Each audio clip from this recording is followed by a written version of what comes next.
Welcome in to the Chatterbox Bengals Draft Spectacular. I think that's what Kirby put on the thumbnail, and I love it. I love it. We're rocking with the Draft Spectacular nickname because tonight's going to be spectacular. We're going to take exactly who each and every one of you individually want the Bengals to take. They're going to take them. So that's going to be great. and then we're going to do the same on Friday and Saturday. And Craig and I will be with you throughout the whole draft. We're going to be live with you all day, all night. Tonight, I guess it is already 8:00 p.m. But and then we're not sickos. We're not going to be live on day 2 and day 3, but we will have instant reactions to all those picks the Bengals make on those days. Should be really, really fun weekend. We all know how important this weekend is for the Cincinnati Bengals. Craig, thanks for hopping on with me again today. It's good to be back in the groove of things. Had Gridiron Grading on Monday, back here on Thursday, our usual twice a week grind here. I love it. Yeah, back in the groove of things seems to be the right way to put it, because right before the show, we literally decided that I was going to do the welcome and say hello to everybody. Oh, and then we did live, do that. And you immediately jumped right into it. So we did Jacob do that. is definitely in the groove tonight, and we're back like we never left. Look, it's kind of nostalgic for me a little bit. I spent 4 years in Green Bay, loved it. So it's fun seeing Lambeau on the screen, seeing all the activations around. Saw some stuff on social media today about the parking and the yards around Lambeau Field, and just there's nothing really like Lambeau that I've experienced in the NFL. So excited for Green Bay to be put on the map and kind of get a chance to host this. It's a lot of fun. A lot of my friends there that are involved in this, and the free agency is really kind of the kickoff to the 2025 season. But I don't know about you, Jacob, but the draft always, to me, feels like now we're really underway. Now we know who's going to be on the roster for, at least for camp. You know, we're only a couple weeks away from really getting into it. So I'm excited for tonight. And before you know it, the Bengals will be on the clock.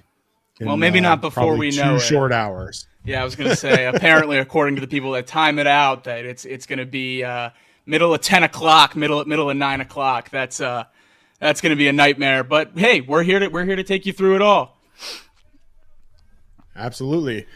Commissioner Goodell officially at the podium to get us started tonight. I loved watching all the commentators come out on their bikes, so that's a lot of fun. Jacob, before we get too far into this, let's take a minute real quick. Obviously, the Bengals 17th tonight. We talked at length on Monday about it, but as tonight plays out, what is the best case scenario in your eyes for the Cincinnati Bengals at number 17? I think that best case is going to be, any of those guys that had elite production in their college career and are falling down the board for other reasons. And I know that might not be what you want, but when you're picking at 17 and not, at 1 where you got Burrow, or at 5 where you got Ja'Marr Chase, you need to, take some swings on guys to get immediate awesome production. And I think that's where the Bengals can, have a lot of success today is, Walter Nolan, James Pierce, Mike Green, those players we talked about that were incredible in college but are falling down the board for other reasons. As long as you verify that and you're okay with making that selection at 17, I think that is the best case scenario for a team like Cincinnati, who really has to win now. We're trying to win a Super Bowl right now. We're trying to, get back to that mountaintop. I guess we didn't get all the way up there, but certainly made it to LA to play in a Super Bowl, trying to get back after 2 years of missing the playoffs. And the best way to do that is to focus on production. And that's going to be, those guys that are falling for other reasons. Yeah, look, the truth of the matter is that while there may not be the star-studded power at the top of this draft like we have seen in some of the recent years in terms of clear-cut top 5 guys, there is a lot of depth, and the expectation is that the Bengals are going to have a lot of options at 17, whether it's the 3 guys that you just talked about or several other guys who are expected to be available in that range. With the holes that the Bengals have, there's a lot of opportunities for them to address needs early in this draft. There will be guys available in the first several rounds that have the opportunity to be difference makers almost immediately. So I'm excited to see how tonight ends up playing out. Of course, we have 16 teams that'll pick before the Bengals. The at least as of right now, the order is the Tennessee Titans with number 1 overall, then the Browns, who are reportedly shopping number 2, the Giants, the Patriots, the Jags are reportedly interested in number 2, the Raiders, the Jets, the Panthers, Saints, who are expected to take a quarterback, the Bears, the 49ers, the Cowboys, the Dolphins, the Colts, the Falcons, the Cardinals, and then it will be time for our Cincinnati Bengals to be on the clock. So with all of that said, Jacob, let's talk a little bit about the needs for the Cincinnati Bengals.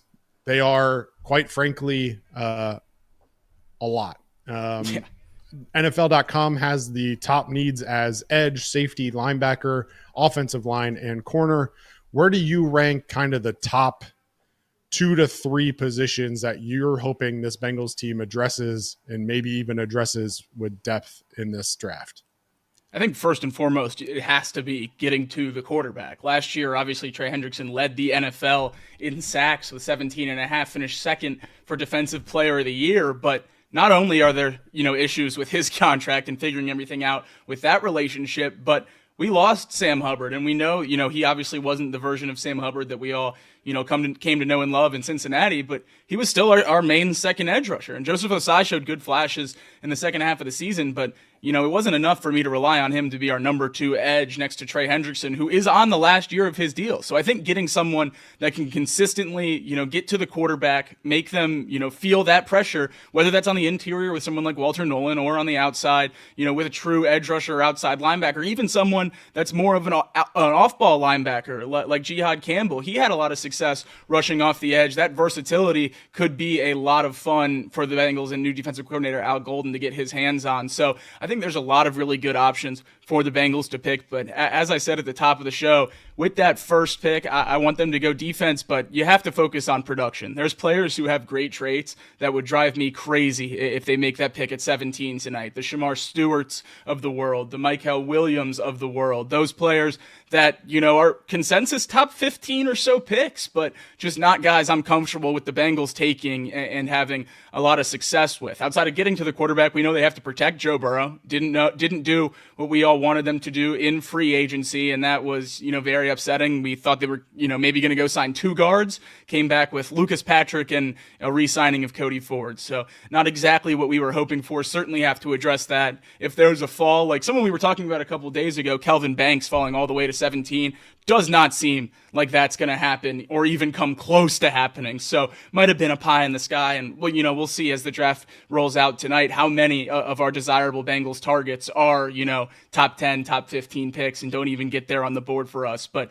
in the first 3 rounds, I think it's a no-brainer. You have to get better on defense. And the first, way you do that is getting to the quarterback. And second, you have to keep Joe Burrow upright, because not only is he the way you win games, and if he's injured, what do you have? You gave, a lot of money to him. That's a big investment for this front office. And now you have to invest in, keeping him upright. Yeah, a lot of obviously a lot of mock drafts out there with a lot of people sharing their opinion. Field Yates recently released his final official round 1 predictions. He has exactly that. Walter Nolan falling all the way to 17 to the Bengals. I think I know your answer to this, but if the pick is in fact Walter Nolan, what's your reaction when that pick comes in? Woo! Or something along those lines. I would be very, very happy. Look, I know it doesn't matter. We're focused on college production, but Walter Nolan was the number 1 player in his high school class. And I do think that means something, as long as you're only using it as the cherry on top of your evaluation. This is a kid who every single step of the way, he has been the top player at his position. Coming out of high school, he was. At Texas A&M, he had a great first couple years. Even though the production was lacking, we've seen really, really good players such as Shemar Stewart and Nick Singleton come out of Texas A&M with that lacking production that people do believe in. Then he shifts over to Ole Miss, a defense where he is no doubt the stalwart, the star player on that side of the ball, and he thrives in that model where Lane Kiffin is so offensively focused. He does it, basically on his own on the defensive side of the ball. I absolutely love Walter Nolan. That would be a dream come true. I think he's a top 10 player in this class. I think he's a lot closer to that number 1 defensive tackle Mason Graham than a lot of people think. I know that towards the end of of this process, that started to be a little bit more of a consensus. But I absolutely love Walter Nolan. I think of the realistic options, he is, if not one, two or three. Absolutely. Tonight's going to be a lot of fun. Jacob, as you can tell, has a ton of knowledge about a lot of these guys, and I'm excited to hear his feedback as the draft progresses. The Tennessee Titans, Jacob, are officially on the clock.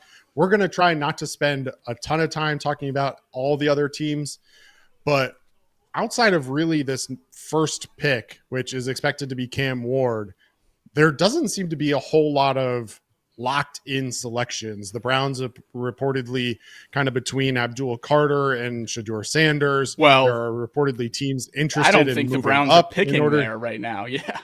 Right. There's been some bubblings of the Jaguars trying to get out of 5. Down. Right. So a lot of what I would call uncertainty around how this first round is going to play out. You mentioned something earlier that I think is interesting for us to think about, and that is Trey Hendrickson. And if Trey Hendrickson is going to be moved by the Cincinnati Bengals this offseason, tonight is the night. We talked several weeks ago about if Trey Hendrickson is going to be on the Bengals or not. That decision needs to be made by tonight. Tonight was the deadline that we put on the Cincinnati Bengals because you can't move Trey for less than a first rounder, at least in our eyes, right? So right. As we go in now, 8:15 Eastern Standard Time, what would you put the odds on that Trey Hendrickson is part of a trade this weekend? I would say very low. I think for a few months now, if not months, certainly a few weeks now, I think, we've kind of been married to Trey Hendrickson playing a one and done year here in Cincinnati. Now, the last time we sat here around draft time and thought a player was about to play a one and done year in Cincinnati, we get a 4-year deal done with T. Higgins right after the year wraps up. So who knows if it truly is the end of the line for Trey Hendrickson. But right now, I firmly believe exactly what I believed a few weeks ago. And I don't think the Bengals are ever going to take less than what they think they deserve for Trey Hendrickson, and I don't think a team's ready to pony up a $30+ million contract and then pay him and then trade a first-round pick or a first-round pick plus, depending on what reports you listen to about the Bengals asking price for an aging run defender. We know, or an aging pass rusher. We know, he's a really, really good player, but he's not the best run defender, and we need. You need to be able to play both. We do have some breaking news here. The Browns are out of pick 2. The Jaguars have agreed to trade up. The Jaguars are now picking second after the Tennessee Titans. Tennessee Titans took Cam Ward, and now the Jaguars will be on the clock. So first and foremost, I would say sigh of relief, because wherever you stand on Travis Hunter, whether you believe in him as a corner, whether you believe in him as a wide receiver, whether you think he's going to play both ways, like I think he's going to do in the NFL and be a really, really damn good player, I'm really glad that he's not playing in the North and we don't have to see him twice a year if he does work out. I mean, this is a once-in-a-lifetime player in Travis Hunter if he does work out the way a lot of people project, and we'll see what happens. But man, dodged a bullet there without Abdul Carter or Travis Hunter coming to this division. Yeah, I apologize. Earlier I said Shedeur Sanders. Clearly was thinking about Travis Hunter. That trade details are coming in now. The Browns are trading the number 2 overall pick along with a 4th-round pick and a 6th-round pick to the Jaguars. The Jaguars giving up the number 5 overall pick, of course, a 2nd-round pick, which is number 36, a 4th round, and their 2026 1st-round pick to the Browns. For the Browns, getting quite a haul in moving down only 3 spots. What's your reaction to the value that the Browns got to be able to move down 3 spots? I mean, it feels pretty good. It feels pretty good, but I also think that this draft class is a pretty clear top 2 and not a lot else. And you just moved out of the range to get one of those 2 true blue chip players. I mean, you get outside Travis Hunter and Abdul Carter. I don't even think anyone thinks Cam Ward is a prospect in that tier, but with that quarterback bonus, he certainly is worthy of that 1st-round pick. Travis Hunter and Abdul Carter are so distantly better than the other options in this draft class that trading down from 2 as a team like Cleveland, that doesn't make a lot of sense to me I would have just taken the really, really good player, either one of them that you believed in. If you didn't talk yourself into Travis Hunter playing both ways, take the sure thing edge rusher and line him up next to Myles Garrett. That's puzzling for sure, but have to wonder if they're putting a priority on quarterback and think that they can get the guy they want. Maybe it is Shedeur Sanders down at 5. Well, I mean, there's been rumors of Shedeur Sanders falling all the way to Pittsburgh at 21. So surely if their eyes are on Shedeur Sanders, going down to number 5 is not going to affect their ability to get Shedeur Sanders. So I think that makes sense if that's their target. But the Browns, interestingly enough, now have 3 of the top 36 picks in this year's NFL draft. Interesting to see kind of how this plays out. Whether they pick a quarterback this year or next year, they're going to have their chance. They now own number 5, obviously, that they just acquired from the Jaguars, number 33, which is the first pick tomorrow night, along with 36, the 4th pick tomorrow night. So they're going to have an opportunity, if they do believe in a quarterback, to be able to get their guy within the next 24 hours, if that's the direction they choose to go. Jacob, if you're the Cleveland Browns, and we're talking about the Cleveland Browns because they're in the division, if you're the Cleveland Browns, who's the quarterback that you're targeting to be your QB of the future, whether it be this year or waiting until next year for someone that's going to be in next year's draft class? The really funny thing about quarterback classes is it feels like every single year next year's quarterback class is elite. And some years it certainly shakes out that way. And there are, a multitude of great quarterbacks that you're comfortable taking in the first round, like we saw last year. And then, some years it's this year where, we look coming out of high school and there's guys like DJ Uiagalelei, who was a no doubt 5-star, Cam Ward, a no-star recruit out of high school. You certainly wouldn't have projected this, back 3-4 years ago. So you never really know. Arch Manning, the consensus first overall pick next year, we've seen him throw 2,000 career passing yards in college. So hanging your hat on him as a blue chip prospect is certainly not somewhere I'm going to be. I do think there are great players next year. I think Drew Aller is special. I think Garrett Nussmeier is a very, very good quarterback.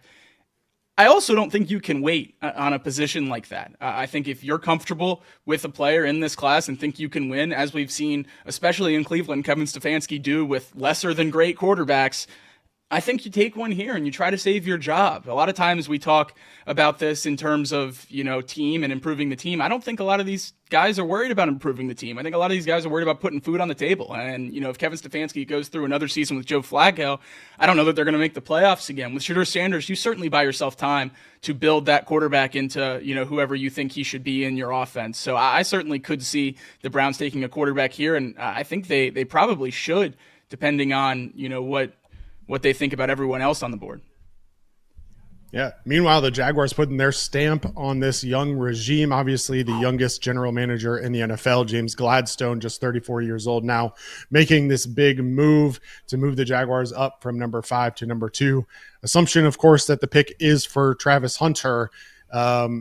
Jacob, how do you see Travis Hunter projecting out in the NFL?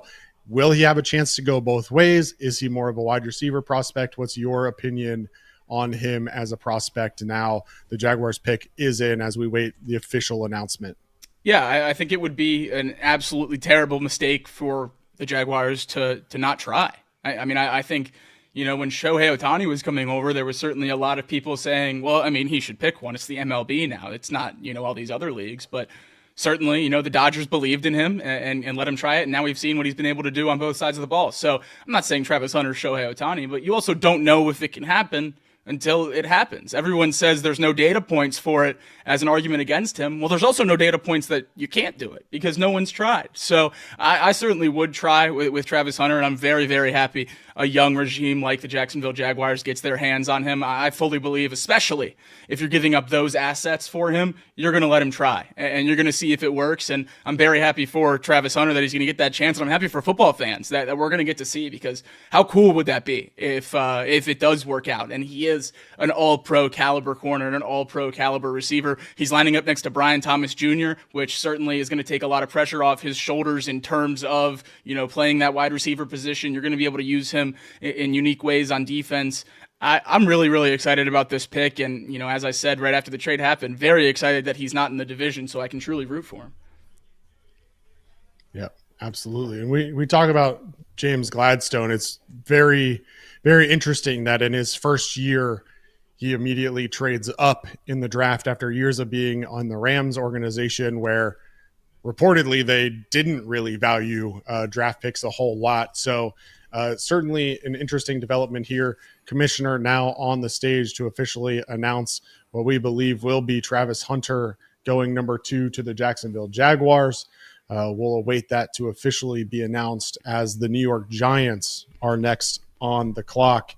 Look, I know that's frustrating if you're a Browns fan and you don't get a star player when you were optimistic that you were going to be able to buy a Travis Hunter jersey tonight, but this is a draft with a lot of pieces in the middle of it that are really, really good players, and the Browns have a lot of holes. So, if they're confident in their mid-round scouting and they're able to, beef up with all these picks and they don't make a mistake and take Shedeur Sanders at 5 here and they truly do just build this team as a long-haul rebuild and use those assets to get better in the middle rounds of this draft, this could certainly work out for both teams. So I won't be so quick to slap an F- on this trade for the Browns, but certainly a bad look if Travis Hunter turns into what we think he can be.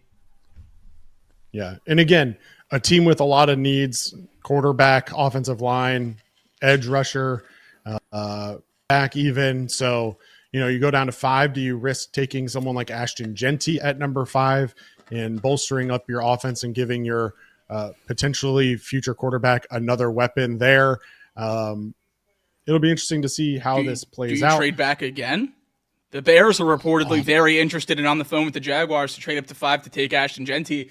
If you're the Browns, do you pick up the phone right now, call Brian Poles and say, hey, can we turn 2 into 10 and half of the 3rd round? Maybe that's the route they go. And if that's the case, that could turn into some draft day-esque GMing from the Browns. Yeah, absolutely nothing wrong with stockpiling picks, especially for a team with a lot of needs. And let's talk now how that relates to the Bengals, right? I mean, We know that there's a lot of holes on this Bengals team, and this is a very deep draft at those needs. Obviously, from our perspective, because we're live here to react to number 17 when we get there, it'll be frustrating. But I think the truth of the matter is that knowing the depth based on kind of where the board sits once we get to 17, trading back absolutely has to be an option for the Bengals, right?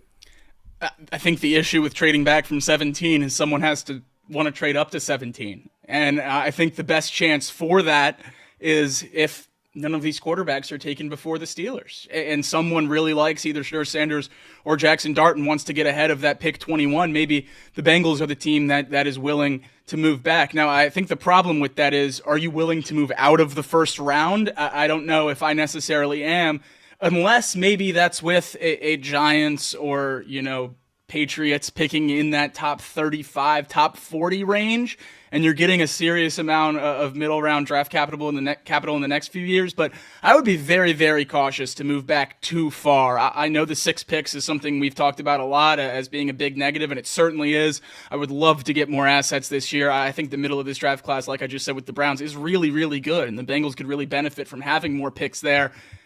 I also think they need stars. How often have we talked about with this team, we have to pay Shemar and T because we don't have any other players that are worthy of being paid on this team. And I'm not saying you can't find those guys in the 2nd and 3rd round, but you certainly should be able to find that guy at 17. And if the board falls to a way where you have 2 or 3 guys that you really believe in, maybe move back to the mid-20s. See if the team wants to move up just a little bit. Get 1 pick. And that would be a great play that I would be much more for than moving all the way out. And that's my only worry with those QB-needy teams is they're not picking in the back of the first round. They're picking in the front of it and trying to move out of the early 2nd round.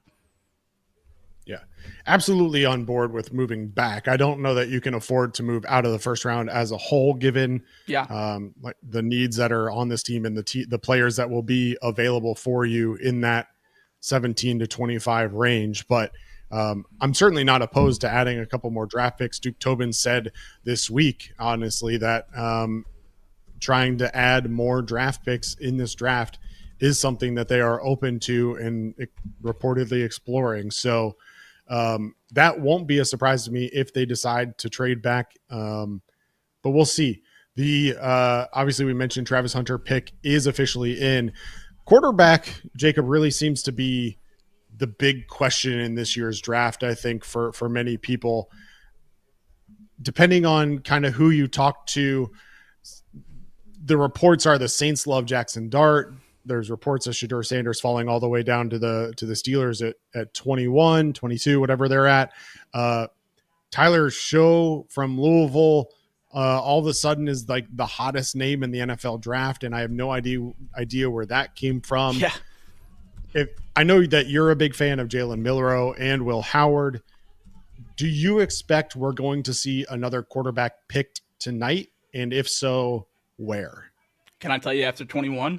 Because I think if the Steelers pull the trigger at 21 on Shedeur Sanders, I think 4 quarterbacks go tonight. I think if Shedeur Sanders goes at 21, I think we get to the full 4 number, and that's Jackson Dart, Shedeur Sanders, Cam Ward, who we've already seen.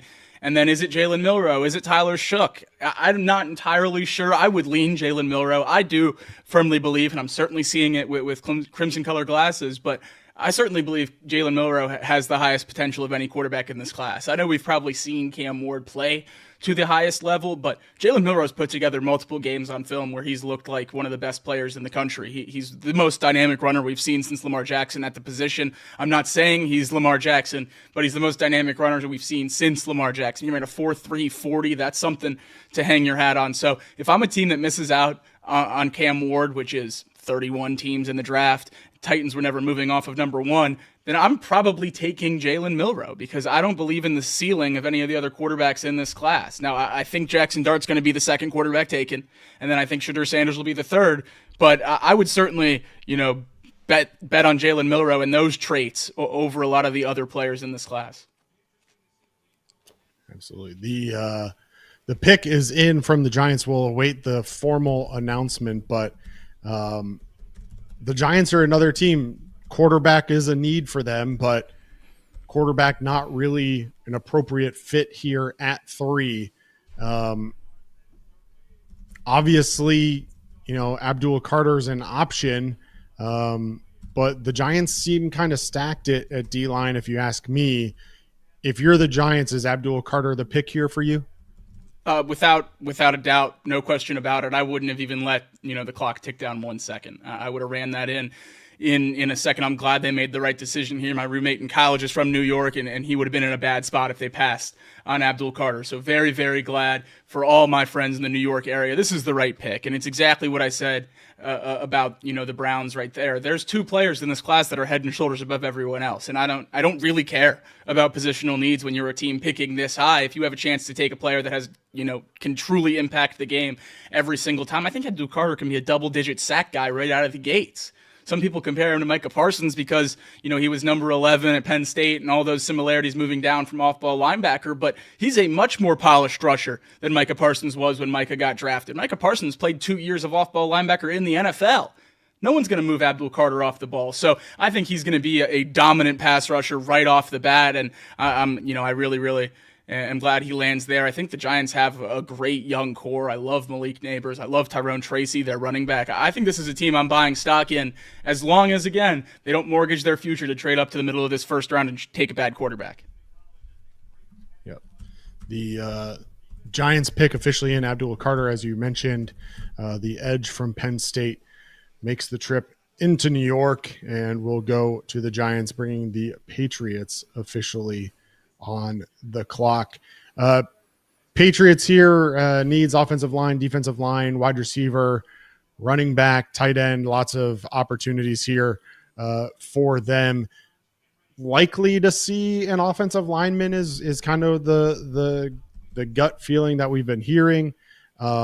This offensive line group, maybe you can tell me if I'm wrong here, but offensive line feels extremely deep in this year's draft. And I know we've talked about the Bengals needing to add to the offensive line.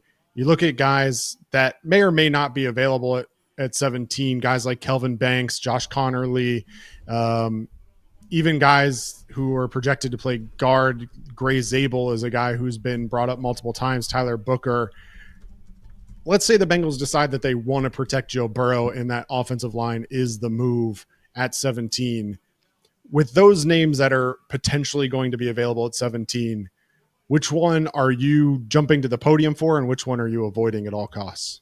Kelvin Banks is really the only O-lineman that I would be super eager to take in the first round at 17. I'm not a fan of Josh Connerly, and that's not really as much to say about him as a tackle. I think he's a really good tackle. I just don't believe that, he has that great of an ability to move down to guard. And there's a lot of people that are a lot smarter than me that think he does. So certainly if that's the pick, it could work out for the Cincinnati Bengals, but I'm just not in that camp. So for the Bengals to take an offensive lineman, I want it to be Kelvin Banks. I think that's the move that would allow them to seamlessly play him at the guard position this year. Wait for Orlando Brown to age out of that left tackle role. Make the decision at that point between him and Demarius Mims, who you're more comfortable moving out there to Joe Burrow's blind side, playing that second most expensive position on the offense. I think that would be a great pick for the Bengals, but I'm just not too high on anyone else. I liked the idea of Tyler Booker taking the top true guard in the class when you need a guard. I'm always for that, but his athletic testing was just too low. And I'm not a guy that, lives and dies by that RAS score, but when you're as low as he was, it just caps your upside. And that's just believing in, all the trajectory and all the traditions we've seen in the history of the NFL. And you have to believe in that a little bit, especially when you're picking where the Bengals are picking in the middle rounds of the draft. Everyone has their flaws, so I'll believe in the guys with upside. When it comes to Gray Zabel, I really like him as a guard. I think he's probably the second best guard in this class behind Tyler Booker. However, I don't think he's even close to the Bengals board. The Bengals, it's been about a decade since they've taken a player in the first or second round, not from the Power 5. So I don't think Gray Zabel at 17 is even close, even though I do believe he's probably the second best offensive lineman option for the Bengals there. Meanwhile, the pick is in for New England. We're awaiting official announcement, but expectation is that pick will be, Will Campbell from LSU. Any immediate reaction to Will Campbell and his abilities at the NFL level? Love him. Absolutely love him. My favorite thing about Will Campbell is that he played 3 years of elite football in the SEC as a top shelf left tackle, and then someone got a ruler out when he was in a t-shirt and shorts and decided he can no longer play tackle. I think that's nonsense. I'm glad Mike Vrabel stuck, with a true football guy mode of the film doesn't lie, and the film tells you that Will Campbell is the best offensive lineman in this class, and I'm glad he got picked there because he deserves that slot. He deserves that recognition. I think next we're going to have a real battle here between Kelvin Banks, a guy who, again, put up elite film in college, and then a guy who tested out of the gym in Armand Membu. One of those two guys will probably be the next offensive lineman taken, but Will Campbell is a no-doubter. He's a sure thing starter, and if he doesn't work at tackle, I know a lot of people would throw up the red flags and say, well, that's a bust. That's a terrible pick for 4th overall. I think he'll be an all-pro guard if they move him inside because the arms might not work against an NFL edge rush. That's fine. Then you get an all-pro guard at 4, which is certainly not a bad place to be. I don't think the Cowboys regret taking Zach Martin all those years ago in the top 10 because, he certainly turned out to be a Hall of Famer. So that's a great pick for Mike Vrabel. You got to keep Drake May upright. He is the future of that team. He's the, everything for what you're trying to build in the post-Tom Brady era. Mac Jones didn't work. And I think part of that is how they built the offense around him. They never really got true offensive weapons in the skilled positions. They never had a great offensive line. I hope they don't make that same mistake with Drake May. As of now, that certainly helps the offensive line, but man, those skill positions are rough. Yeah, certainly going to be a pick of need for the Patriots as this draft progresses to add weapons for Drake May. Once this pick is officially announced, and I guess technically right now, Cleveland Browns back on the clock. Obviously, there's always the option that they could trade back again. There's the need at quarterback for sure, which we know. Rumors are that, well, not even rumors, but the Browns did host 2 top 30 visits, one with Will Campbell, who just went off the board. The other one with Michigan D tackle Mason Graham, a guy that I know you're pretty high on. Yeah, and if I'm high on a Michigan player, they better be really, really good. 'Cause it takes a lot for me to praise anyone in maize and blue. But if I could pick anyone on this board, if the Bengals were picking 1-1 in this draft, it would be Mason Graham. I think he's unbelievable. I think he is, the 3rd best player in this class, though it is a decent drop-off after Travis Hunter and Abdul Carter. I think Mason Graham is the 3rd best player in this class. I think he's a force in the middle, and I think he'll be a great, great interior lineman for a decade in this league. If the Browns make the pick here, that is certainly the right pick. I think, him going at 5 is lower than he should go in terms of true talent, but we all know how positions work, and that's why we're here. If the Browns can get that at 5, coupled with the mid-round picks they got for trading down just 3 spots, I mean, that's a really, really good trade for Cleveland. You're not trying to win now. Who's throwing the ball to Travis Hunter? Joe Flacco? I'm not worried about that. If Mason Graham can line up next to Myles Garrett, who you just extended, who you just put a lot of money into on that defense, you have a defensive front that you believe in for a long, long time. So I think the Browns, if they take Mason Graham here, I think that's definitely the right move. Yep. We'll see how that plays out. Want to thank everybody for tuning in so far. We are Jacob Tissot and Craig Sandlin, Chatterbox Bengals here. Want to take a brief second to remind you, if you haven't already, please like the stream. It'll certainly help get the algorithm going. Make sure you share it with your friends, and we appreciate all the comments in the chat. I'm doing my best to watch it and read along with you, but appreciate you all tuning in. As always, want to remind you that Chatterbox Sports is your home for Cincinnati sports all year long. Since Chatterbox Reds is live after every single Reds game, all 162 plus immediately after the game in the 9th inning as well. So hope that you'll join us. And then Jacob Tissot co-hosts along with Kinner and Elliot Rearing every Monday through Friday, 10 a to 12 p. The pick officially in for the New England Patriots is Will Campbell. No surprise there. Cleveland Browns pick is in, so they're not trading back again, Jacob. They will pick at number 5. We probably won't hear who that pick is for several minutes now because they need to do a package here on Will Campbell on TV. But That's right. But we will await that, and then the attention then turns to the Las Vegas Raiders, and the rumor all week long has been that the Raiders are targeting the number 1 overall prospect remaining on the board, and that's Ashton Jeanty. Jeanty, a star-studded running back with a lot of accolades, obviously the runner-up in the Heisman Trophy this year. This is a guy who I think many people expect to be a difference maker at the next level. Certainly showed a ton of ability to break tackles and break away as a running back, along with catching the ball out of the backfield. Jacob, what do you like about Ashton Jeanty and what translates into the NFL? It's the contact balance and broken tackles. He wrote about it in his letter in the Players Tribune to all the NFL owners before the draft. He said, we play tackle football. I'd draft the guy that can't tackle. And usually I'd say that might be, a little bit rich for my liking for a prospect. But if you check the numbers, he's not lying. He certainly can tackle with the best of them. And if you look at, what he's been able to do in his college career and leading up to this draft, he has from the internet's red carpet. It's Verbo's 2020 we've ever seen in terms of these prospects. A 95 total score as a prospect, according to Next Gen Stats coming up. That's first by a mile on NFL Network. This is a guy who put together just elite season after elite season as one of the younger players in college football. I have to ask you it's unbelievable what he's been able to do. At a small school, sticking back at Boise State and having that success, he really is a special prospect. I think, as much as we knock these guys for transferring as much as we have, we've seen that a lot in this draft cycle, knocking these guys for going to multiple schools.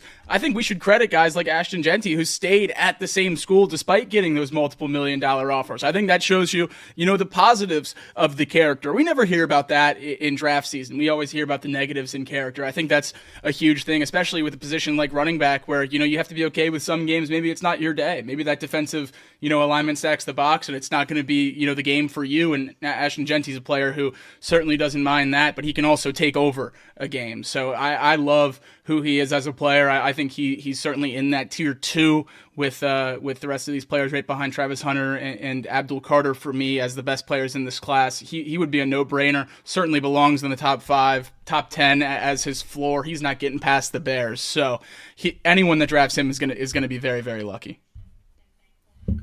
Yeah, I obviously there have been conversations about the Bears wanting to move up and potentially targeting Ashton Jeanty. Again, absolutely insane year, 2,601 rushing yards in 2024, second in NCAA history, as we all know, behind Barry Sanders. So an unreal talent in way more. Okay, here we go, Jacob. Barry played 12 games that season. Barry Sanders way better season than Okay. Don't worry, man. Don't worry. Do you think the defensive talent is the same today as it was back then? No, but I think if Barry had 3 more games, he would have ran for 3,000 yards. Oh, okay. We're not going to get into that tonight, obviously. It also doesn't hurt that Ashton Jeanty was playing for Boise State and not in a Power 5 conference, but yeah, at the end of the day, we're comparing a guy to Barry Sanders, so he's a pretty dang good prospect coming out of college. That's a good name to be compared to, especially at the running back position. I think what everyone hangs their hat on for him, especially the people that are are more negative about it, is that Penn State game. How much he struggled in that game. If you watched it, he was just so outmatched in terms of the people in front of him. The Boise State offensive line lined up against, a Penn State defensive line that has 3 guys that are going to be drafted in this draft, including Abdul Carter, who just went 3rd overall. It was just a matchup that did not set him up for success. He only averaged 3.5 yards a carry, but this is a guy that, carried them on his back, still got over 100 yards and, really fought hard. So, a lot of people use that game as a negative, but I think it's right there with the rest of them, showing that he's a guy that no matter what you put in front of him, he's going to be able to power through it and give you the best he can. Yeah. Trying to catch up on obviously the conversations in the chat and everything else. So yeah, I see you chimed in there, so should be all good. Okay, so the Browns pick is in again. Expectation here, Mason Graham, and there it is, official now. Mason Graham is the pick to the Cleveland Browns. A guy that, again, Jacob Tissot, as a diehard Ohio State Buckeyes fan, if he's going to praise a guy, and at one point was hoping that Mason Graham would slip to the Bengals. I think that was back when technically the Bengals were slotted to pick in like the 10 or 11 range, not 17. But yeah, a guy that certainly was targeted by Jacob early on. We move on now to the Raiders, who, again, the pick is already in. One of those situations where I think they probably ran to the podium to be able to pick Ashton Jeanty as they were expected. Right. Yeah, the pick is in there. They just announced, at least on my screen, officially Mason Graham to the Browns. So now we move on to the Raiders and await that pick. But Jacob, I want to talk real quick. Obviously, we had the guys from Gridiron Grading on earlier this week, talked through a lot of things and a number of interesting names, quite frankly, and a number of interesting prospects that are at risk of sliding despite outstanding production and outstanding scores. Obviously, we've talked about some of these guys earlier, but you look at, I guess my question to you is, let's say all of these guys are available. James Pierce Jr., Mike Green, Walter Nolan, all of these guys are available. But let me throw another one in there. And Jihad Campbell is also available. Which one is worth the better risk? Is it the guys who are potentially not motivated? Reports, obviously, that there are some potential concerns there around Walter Nolan and James Pierce Jr. Is it a guy like Jihad Campbell, who is expected to miss the beginning of the 2025 season with an injury? Or is it a guy like Mike Green, who has reported off-field legal issues? If all 4 of those guys are on the board, and let's say that they're just the top 4 guys available, we don't know how the board's going to play out at this point, obviously, but those 4 guys are available, and they're the top 4 guys available at 17. What is your response as the Bengals, and what's your pick?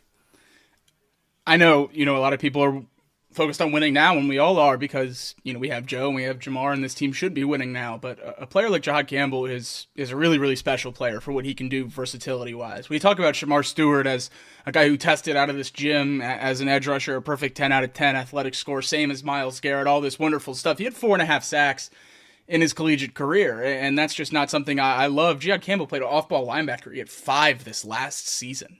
what he's able to do as a versatile player, lining up off ball and rushing the passer. He was brought in as a very, very highly rated edge rusher out of high school, and Alabama had guys by the name of Dallas Turner and Will Anderson that were pretty dang good. Both ended up being top 15 picks. Will Anderson top 5, and Jihad Campbell had to move to get on the field, and he moved to off-ball linebacker, and he got to a point where we're talking about, him maybe not even being there by the Bengals pick at 17 in the first round. So if he has the ability to learn another position that quickly, I have, every bit of faith that he'll be able to play it at a high level in the NFL. He's distantly the top linebacker in this class, and we know, the Bengals certainly could use help at that linebacker position after last season. He doesn't miss tackles. Him and Logan Wilson would be one of the most athletic linebacking pairs in the entire league. That would certainly be fun to watch and take a lot of pressure off what's going to be a very, very young D-line. Even if we use our second, third round pick on great D-linemen and they perform to the highest level, we're relying on a lot of really, really young guys to play to a very high level on a team that's trying to win a championship. So getting great people in the middle of that defense. Jihad Campbell called the plays. He was the green dot for Alabama when Deontay Lawson got hurt earlier this year. I think that's a really special player that I would love the Bengals taking. I know he might not be ready week 1, but the Bengals lose week 1 every year anyway. So who cares about that as long as he's back by about week 5. Fair. I mean, right? We've done this long enough now that we know how it goes. Well, I think that's part of the concern, though, right? Is if your whole approach is about starting fast this year and about trying to improve right away, are you willing to sit and have your number 1 overall draft pick miss at least the first 5 weeks? We don't know if it'll be more or less than that. Obviously, there's the potential that it could be more. I don't know. I think the better question is if Walter Nolan, James Pierce, Mike Green, those guys aren't on the board, and you're deciding between, players that you don't necessarily love at this position of need that you really have to pick. If the offensive line is whittled down, there's not a lot of guys I'm confident with them picking at 17 there, and I don't think, the guys I am comfortable with them taking will be there. So if you're, grasping at straws defensively and you're debating between a player that you don't necessarily believe in and sacrificing the first 3 weeks of a 5-year contract, I think it's pretty easy to pull the trigger on Jihad Campbell. Now, if you're deciding between him and character concerns and you were able in your meetings, again, the crucial piece of this is you have to feel good about these players after your meetings. And I do believe in the Bengals front office from that stance. If they do feel good about these players, good enough to draft them, I'm going to be happy with it. So if those players aren't on the board, that's when I would really, really expect them to take Jihad Campbell. Now, if they are, I think it's a much tougher decision. Yeah, and look, respectfully, I'm of the thought process right now that, quite frankly, the Bengals are in a position to take pretty much best player available. It doesn't matter what position really that is. There's been rumors of them interested in everything from, Will Johnson, a cornerback, to Nick Emenwara from South Carolina, to obviously D-line and anything in between. So the good news is that at 17, there will absolutely be options. Right. Maybe more than really would be beneficial, because you're going to have so many options that this team has to make a decision. Now, my question is, and I don't know my opinion on this just yet, but I'm throwing out the question anyway. Obviously, we talk about the need to start fast, but similarly, is there a fire under Zach Taylor's seat at all, and any pressure to win now, that if this draft doesn't hit and if 2020-25 doesn't end up in the minimum the playoffs, if not a playoff run, does Zach Taylor have to worry about his seat getting hot? I would have to believe that a third straight missed playoffs would at least have a fire under the seat, if not result in him not being the head coach anyway. So does that affect the outcome of the draft? Is it, hey, I can't afford for Jihad Campbell to miss 5 games, because if we lose those first 4 games again, right, I might not have a job, Yeah. So, Duke Tobin and Zach Taylor certainly have to weigh that and how it plays into this whole draft process as well. No? Yeah, no, it certainly does. I mean, that's what we talked about with a lot of those quarterback needy teams. If you're drafting for your job, you operate a lot differently than if you're just drafting in the best interest of the team. I mean, maybe the Bengals' best 5-year outlook is to take a Jihad Campbell, and Zach Taylor has felt, that his seat's not as safe as he once thought it was, and he's going to take guys that have more immediate impact. I think that's certainly something that, if not in the front of his mind, certainly is in the back of it. If the Bengals miss the playoffs again, sadly, I think that's when his seat gets hot. I wish his seat was hot now. I wish it was hot going into the season. I just don't think Mike Brown, lights that seat up when I firmly believe in that facility they view this as one missed playoffs. I don't think that they count 2023 with the Joe Burrow injury. It's just all the rhetoric about this team. It just doesn't feel like a team that's missed the playoffs twice. So I do think they've given Tylere a wash on 2023, and whether that's right or wrong, that's why, you're seeing this offseason handled the way it was. They believe that they're strictly a team that is one game away from the playoffs. And if that's true, then maybe they did do enough to get in. But I think the frustration for a lot of us is we don't feel like we should be a team in the wild card. We feel like we should be a team that's comfortably, right there with the Ravens for the division and, fighting with the Chiefs for the 1 seed. So I don't know that they've done enough for that. And I think that's where the draft's going to come in. You're certainly going to have a chance to elevate yourself, but that's where I go back to you have to take players you believe in, whether they're, going to be ready for week 1 or not. Even, guys with character concerns. If you're not all the way in on who they are as a person, but they're so distantly the best football player and you're confident that they can be on the field, I don't know how much I care about if they're a vocal leader in the locker room, if they get 14 sacks a year. So, there's a lot of stuff that goes into this, and I think the Bengals are in a unique spot where Duke Tobin doesn't even have a seat that you can warm up. Zach Taylor, I think, is pretty comfortable right now. We know Mike Brown's probably not putting pressure on any of these guys. I don't even know if he's in the draft room. I mean, they start this thing at 8 o'clock Eastern. He's fast asleep for 3 hours by now. So we'll see what happens in this draft. I think, the main worry for a lot of Bengals fans is we recognize how crucial it is, and we don't necessarily have the faith in the Bengals to make the right decisions at a lot of these junctures. So we'll certainly see how it goes, but we all know how important it is, and I wouldn't put it past Zach Taylor to know how important it is too. Yep. Meanwhile, the pick for the Jets is in. We await the announcement there. The Bengals officially 10 picks away from making their first choice in the 2025 draft. Board so far kind of going as expected. No real surprise picks so far. Just to recap, I know we have it scrolling across the bottom, but the Tennessee Titans took Cam Ward, quarterback out of Miami, number 1 overall. Jacksonville Jaguars trade up with the Cleveland Browns in a blockbuster move. The Jacksonville Jaguars give up the the Browns give up the number 2 overall pick, a 4th round pick, and a 6th round pick to the Jaguars. The Jaguars in return send number 5 overall, a 2nd round pick, a 4th round pick, and their 2026 first round pick to the Cleveland Browns. So if all plays out, the Cleveland Browns not only pick up 3 picks in the first 36 this year, but again, could have 2 in the top 15 or so next year, depending on how these 2 teams perform.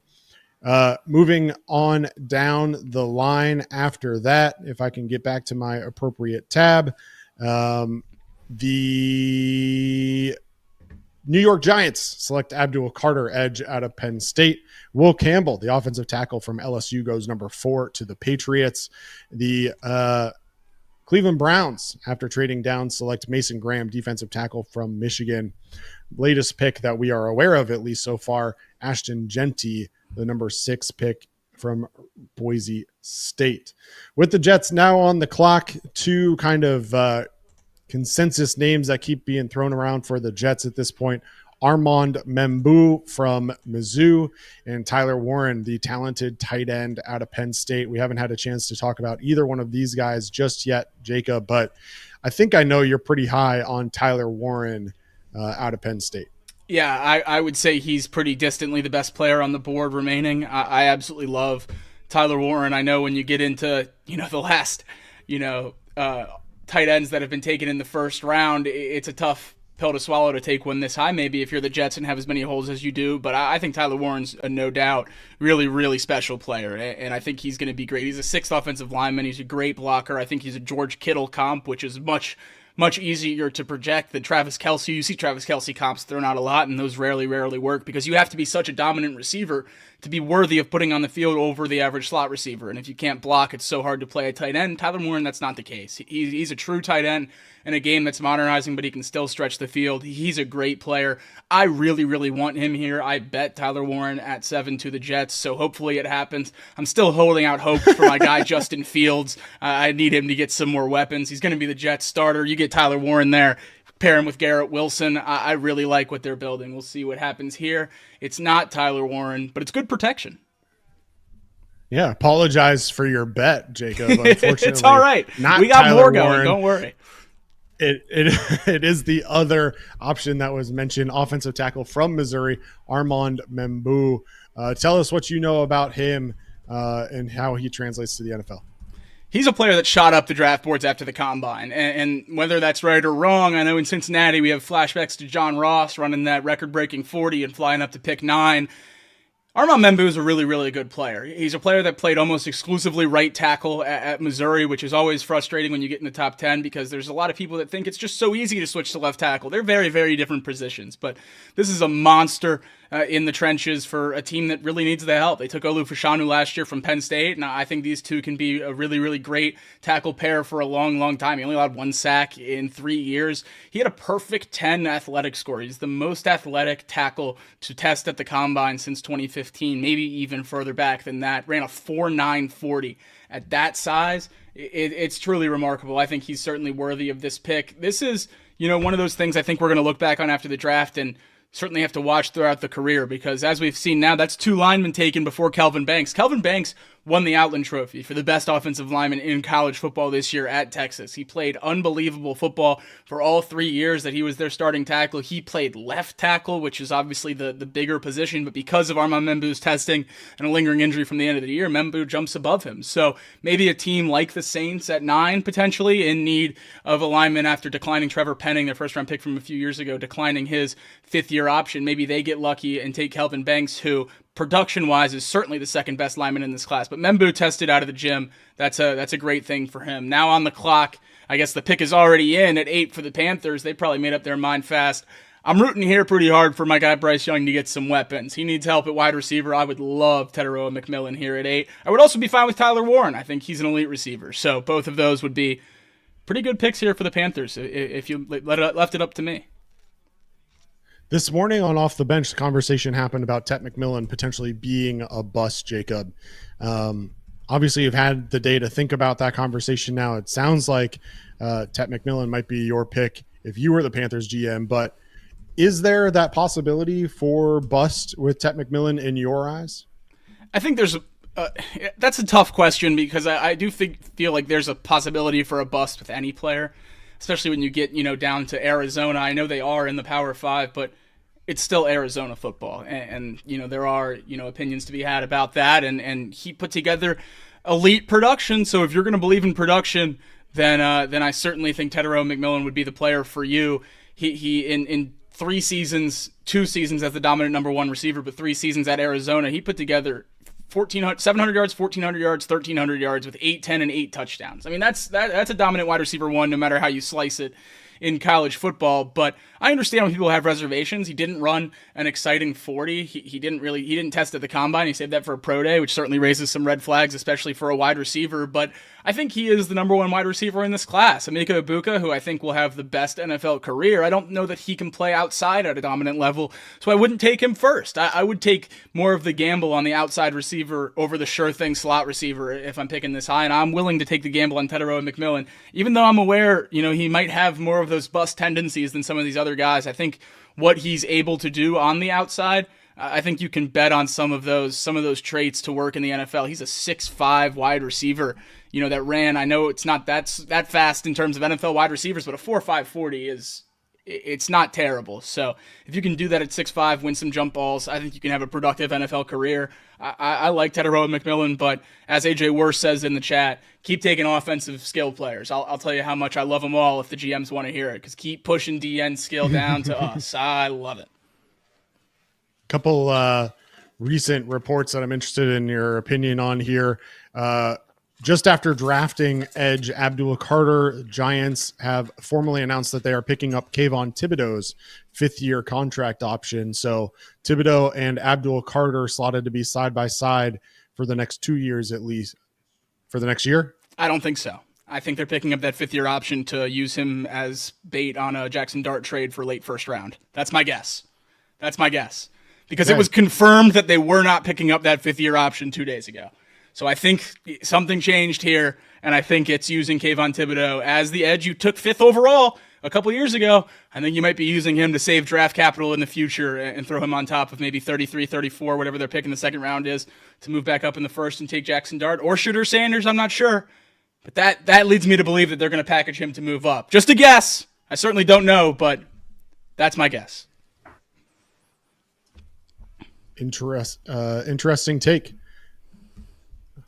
Great point in the chat here from AJ Worse about the Bengals, a player that I hadn't seen mocked to the Bengals until today. Sorry, Craig, but I just wanted to get your opinion on this one. It's a name that I know we hadn't really thrown out much, especially on off the bench.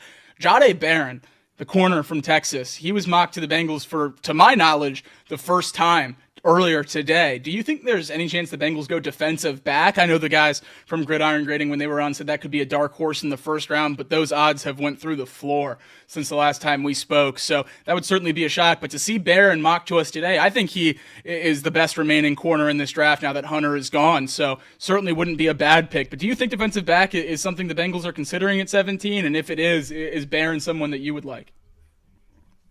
Like I said, I think that everything is on the table, right? So ultimately for me, it's who do you have ranked as your best player available within these 4 or 5 positions, right? You know that you need D tackle, you know that you need D edge, you know that you need corner, you know that you need safety, you know you need O line. At the end of the day, the Bengals and their staff have gone through immense work to rank all of these players in the draft.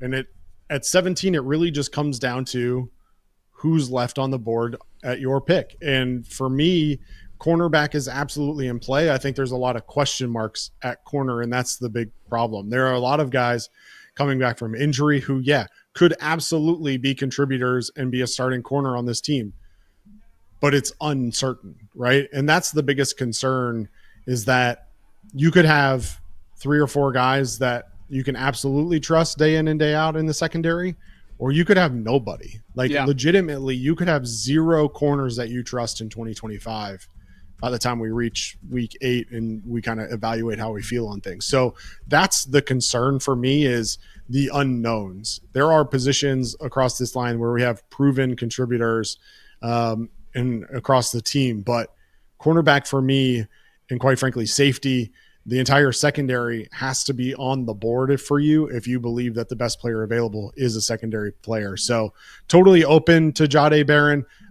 He's projected by Field Yates to go 19 to the Bucks just after the Bengals. So certainly in play in that range. Wouldn't be opposed to it. But again, it just kind of comes down to who do you view as your best player available. Now, you mentioned it, Tet McMillan officially off the board to the Carolina Panthers. So that not a surprise there. Officially puts the New Orleans Saints on the clock, or unofficially on the clock, as their pick is in. Wow. Other report, quarterback? I mean, that's certainly a conversation that they've been extremely interested in Jackson Dart here. I don't know if are you reporting that because you're seeing it somewhere? No, I'm more wondering, well, are we in the business of spoiling picks on this show, or are we not? We need to make that decision. No, we're not. We're not. Okay. We're not. Okay. Which means you know who it is. So we're gonna leave it. We're gonna let it linger for a minute. We're not gonna spoil it. We're gonna talk real quick about Jets' new head coach Aaron Glenn, teaming up obviously with a new GM this year as well. Reports now 45-minute FaceTime call with Armand Membou earlier this week that sealed their decision about picking him. You mentioned obviously moving up the ranks due to his performance at the combine and his measurables. We had this debate on Monday. How much does production versus fit versus all these things play in? So interesting for me, obviously, to hear that a 45-minute FaceTime call ultimately sealed the deal for Armand Membou. Look, let's go ahead and I don't want you to spoil it, right? Okay. So I want to figure out how we talk about this appropriately. Here's the thing. The New Orleans Saints at this point, their pick officially in, although not announced yet. Jacob making it seem as if maybe they're going with Jackson Dart here. But the truth of the matter is that they have an aging Derek Carr who is expected to potentially miss this entire season. You've got Spencer Rattler, Jake Haener, and Ben DiNucci as your quarterback room at this point. Doesn't seem as if they're bought in on any of those three guys being the answer of the future. I just want your opinion real quick on those three. Let's say the Saints weren't going quarterback here, which seems to not necessarily be the answer, but if they weren't going quarterback here, how would you feel about Spencer Rattler being the starting quarterback going into 2025 if you were the Saints? I'm just as confident in Spencer Rattler winning you games as I am in Jackson Dart or Shedeur Sanders. I think taking a quarterback at 9 would be absolutely foolish here. You have some good players on the board, not normal number 9 players maybe, but good players. And I think it would be a really, really big mistake to reach on a quarterback here, which would be what that is. No one in this world, even the biggest Jackson Dart fans, have him as a top 10 player in this class. And there's a lot of top 10 players on the board. And if Kellen Moore wants to, actually build something here, I don't think he takes a quarterback. I think you wait for the guy that you believe in. As a first-year head coach, there's no fire under that seat. He's as cool as can be to build the team he wants to build. And he's an offensive mind who worked well with Jalen Hurts and worked well with Dak Prescott, worked well with Justin Herbert. I think he's going to wait for his guy, and I don't think his guy's in this class, or at least his guy's not at 9, I don't think. I don't think you make that reach as a first-year head coach. Just not something I'd be comfortable with unless I'm a Brian Dable, where I'm worried about getting fired unless I draft a quarterback. I'm not reaching this high because I am interested in how I can improve this team for the long haul. I'm sure Kellen Moore thinks he'll be the Saints head coach for the next 15, 20 years, much like Sean Payton was. So, yeah, I don't think quarterback here would be the right move, even though I don't think any of those guys can win you more than 5-6 games. Maybe that's the best thing for you. The Saints have been in cap hell for a decade. Be bad for a year, trade some players, get some draft capital, reset that salary cap, and then attack it with a rookie quarterback next year, picking higher than 9. Maybe that's the right way to go. But I certainly am just as confident in Spencer Rattler as I am with either of the quarterbacks left on this board. Yeah, you mentioned obviously new head coach in New Orleans. That offense struggled last year for sure, but this is a team with a ton of holes, a ton of opportunity for them to get better. So it will be an interesting decision on where they choose to go. Needs for the Saints are many, but corner, O-line, wide receiver, D-line, obviously quarterback. Some mocks from throughout the week had them taking edge Michael Williams, corner Will Johnson, obviously quarterback is in play, whether it be Shedeur Sanders or otherwise. And there you see it on the screen now. Officially, the New Orleans Saints add yet another offensive lineman to their team. Kelvin Banks Jr. is the second lineman taken. Third lineman taken, sorry. Your reaction tells me that you have strong – I apologize. Will Campbell, obviously, and then Armand Membu. Your reaction tells me that you have strong feelings about Kelvin Banks Jr. going 9 overall. I love him. I think he's a top 10 player in this class. He's one of those guys I was talking about right there before the pick came in. That he belongs here in the top 10. It was really inexplicable that he was talked about at 17 with the Bengals. He's a guy who is a no-doubter. I think he's going to be a really, really good pro. And by not picking up Trevor Penning's fifth-year option, their first-round pick from a few years ago, you have to address that offensive line. And if you're going to take a quarterback next year, why not draft a lineman you believe in this year to put next to Talise Fuaga, who you took in the first round last year, and really build that thing? Fuaga played left tackle this year and struggled. He played exclusively right tackle at Oregon State. Maybe you bring Kelvin Banks in. Certainly, you bring Kelvin Banks in. You play him at left tackle. You move Fuaga back over to the right side where he's much more comfortable. And bang, maybe you have one of the best young tackle duos in the entirety of the NFL. So I really, really like that pick. I think it's the right pick. I think it's a change for the New Orleans Saints to operate this way. I think it tells you that they're going to tear it down, and it might get really ugly in New Orleans for a while, but I think this is the only way out, especially when you've gotten to where they've gotten. They haven't had any kind of sustained success since Drew Brees left, and it's been rough even at the back end of his career where it felt like you were just chasing records for the last couple of years. So yeah, I think the Saints have to tear it down. You have to trade some of these guys that you have big time contracts for. Alvin Kamara's cap hit is insane as you get into the next couple of years. So I think we're looking at the Saints going backwards, but you have to go backwards to go forward sometimes. And I think taking a really good player at pick 9 is a way to rebuild. Good news here for the Bengals so far. 7 of the first 9 picks of this NFL draft have been on the offensive side of the ball. So certainly lining up, it would seem, for the Bengals to have a wide range of players available. The Chicago Bears pick is in, but we are awaiting formal announcement on that, Jacob, as he gives some sort of shocked reaction. Oh my gosh. To the pick. So again, we're not in the business of spoiling picks. Oh my gosh. Wow. I don't. Yeah, there's not a lot of consensus in this draft class at all. If you go, down every position, there seems to be a lot of question marks. However, there was a couple positions that had no doubt consensus is at the top of that position, and we're going to see some deviation from that here. Okay.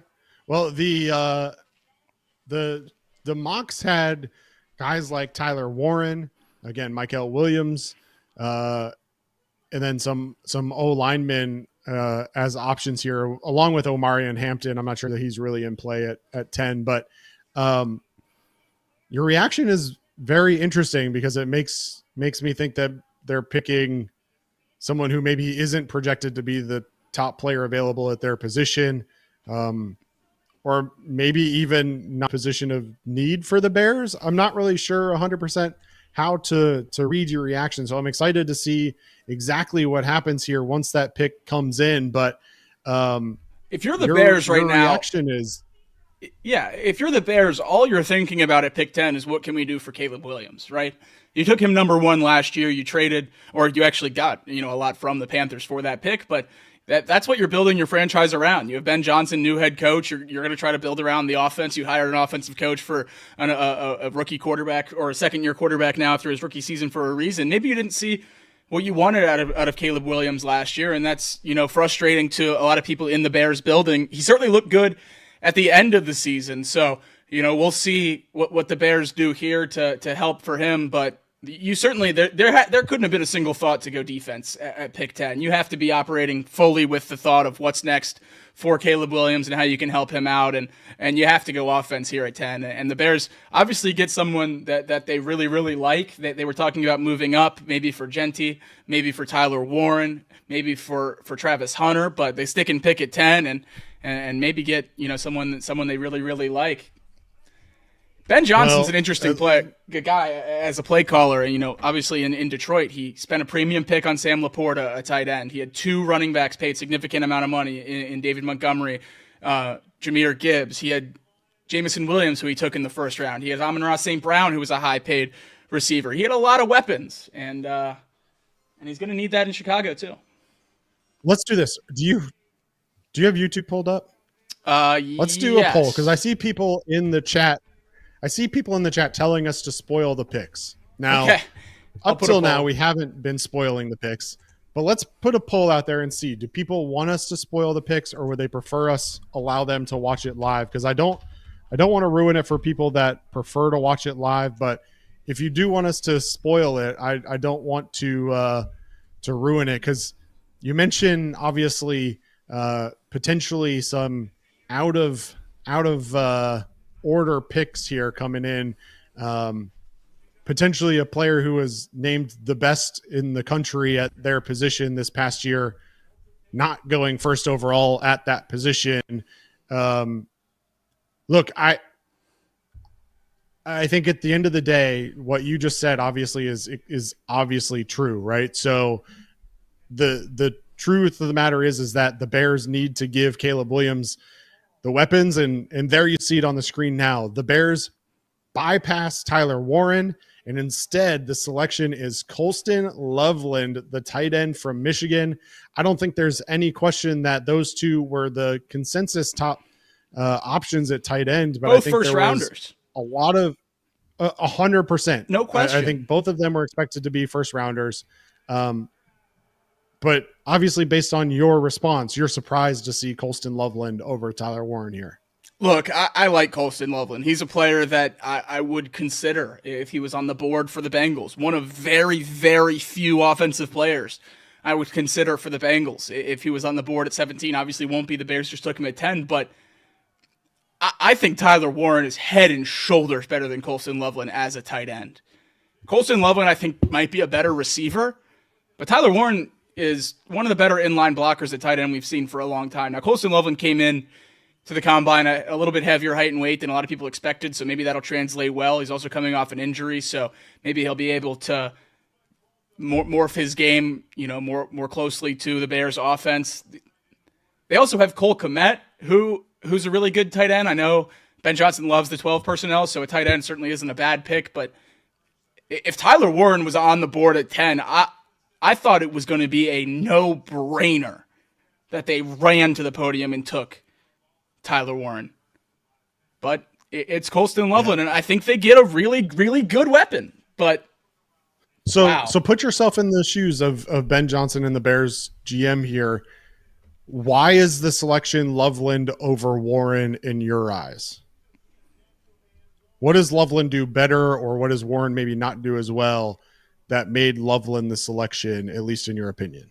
I think if you're anti-Tylere Warren, I think the gripe that holds the most weight against him is if he was doing so much in the Penn State offense, is he incapable of playing a true tight end? And we obviously saw in a lot of those roles that he thrived in a true tight end role. So that's not where I land, but a lot of people said, using him as a fullback, using him as a center, using him as a quarterback, maybe all that gimmick was because you had to get the ball in his hands and to make him be an impactful player. So maybe he can't translate to the NFL as a true tight end. And if you believe that as the Bears, you certainly don't make that pick at 10. And you think Colston Loveland can be great, then that's the explanation here. But I thought Tylere Warren was one of the most buttoned up prospects in this entire draft class. If you told me any position group confidence level, I would have put him right behind Cam Ward and Travis Hunter to be the first taken in his position. I was very, very confident that the NFL was going to love Tylere Warren, and not saying they don't. We're only 10 picks into this draft, so tight ends going this high and being shocked that one didn't go in the top 10 is certainly an interesting place to be in the modern NFL. But I think both these guys are very, very special. I'm really trying to not take anything away from Colston Loveland. He's a great, great player. I just think Tylere Warren is on another level. Again, I encourage you in the chat, if you haven't already, please vote in the poll. So far, 72% of viewers have voted to spoil the picks. I want to give it a couple picks before we officially make that determination, because I do see some heated discussion in there. Yeah. So we have about 200 people watching this and like 46 votes. So if you haven't already, please take a second, vote in the poll, make your voice heard, because ultimately our hope here is to provide an entertaining opportunity for you along with the draft in a way that allows you to enjoy it. So we want to make sure that we're not doing something that would otherwise spoil your experience, but we also want to make sure that if the majority of you would prefer that we go ahead and keep it moving and have a conversation about upcoming picks, that we do that, because ultimately, and this is just me talking out loud, seeing Jacob react but not being able to talk about the pick makes it kind of difficult, right? So I have to be on Twitter for other purposes, and I'll try to be better about bottling it up. I'll try to be better about bottling it up. So I want to be respectful of that. I understand that there are very easy ways for you to go out and find this information without it having to be from us. But we appreciate you having our stream up and watching along with us. And that's certainly something that we appreciate. We know that you have a lot of options tonight to be able to watch this draft and to follow along. So as Bengals fans, we appreciate you watching along. We appreciate you joining in. I do want to get ahead of this. Regardless of the outcome of the poll, Jacob is not going to be able to contain himself when the Bengals make their pick. So when that pick is leaked, regardless of where we're at, Jacob's going to react. And it's going to be positive. It's going to be negative. I'm going to have no option but to spoil it. No, I won't. You, what if I don't? So, Fair. Okay. So anyway, 73 votes in. We're still about 3/4 of the people would prefer that we spoil it. Again, I'll give it a couple more minutes for anybody to be able to clock in your option here. But with about half the viewers already voting, I feel like we've got a pretty good consensus, but I'll give you a couple minutes still to be able to make that decision. In the meantime, want to, just kind of acknowledge some of the conversation in the chat. You mentioned obviously Loveland and Warren and having that conversation. David Shaw said, I can't believe they took Loveland over Warren. I love Loveland, but Warren is wow. So appreciate that. Warren, a better blocker, but Loveland, a better playmaker. So for someone like Ben Johnson, playmaking obviously going to be somewhat important. So appreciate that. And appreciate all of you with your comments so far. The pick is in for the 49ers. Again, we won't spoil it just yet. Certainly an interesting pick when it comes across. The 49ers coming into tonight, again, that defense has some needs for sure. D-line, edge, O-line, running back, and cornerback all listed. Mock drafts, everything from Gray Zabel to Shemar Stewart to Walter Nolan. Will Johnson also on the board for the Niners, allegedly based on some of these mock drafts. So a lot of different ways that this one could end up going. And again, we appreciate you guys all being tuned in. Jacob, we are 1, 2, 3, 4, 5, 6, 7 picks away from the Bengals drafting. I don't know about you, but it feels like this board is lining up really freaking well for the Bengals to have some good options at 17. And there it goes. That's a surprise. And there it goes. We went an hour and 23 minutes without saying the board was falling well, and now we're going to get a run on everyone that we want. So, yeah, I mean, thanks for Craig for that one. But, no, it is. It's going about as good as you can hope for right now. Certainly think the Cowboys are going to attack an offensive weapon. Tyler Warren is a perfect match for the Colts, who were projected to take Loveland because no one thought Warren would be there. The picks that really scare me here are, oh my gosh, let's go! Let's go!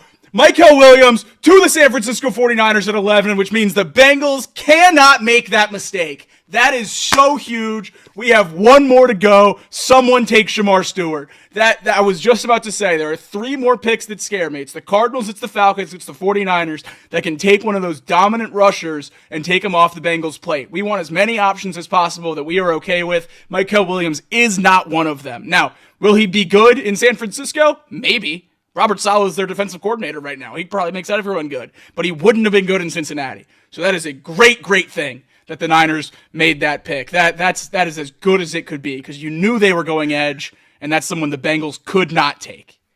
Wow, that's big. So I saw this pick. I saw this pick come across Twitter a couple of minutes ago, and I knew your opinion on Mykel Williams. I knew that you would be excited to see him come off the board. So your reaction is exactly what I expected out of that. But for those people that haven't watched him, obviously you're excited that Mykel Williams is off the board, but go into a little bit more detail about why you didn't think that Mykel Williams was the good fit for the Cincinnati Bengals. Yeah, Mykel Williams is a very, very exciting prospect. He's 6'5", 265. He put together some pretty decent film at Georgia. The thing that really scares me with Mykel Williams is 5 sacks, 6 sacks, 6 sacks in 3 years. He's a guy who has a 61 grade against a true pass set.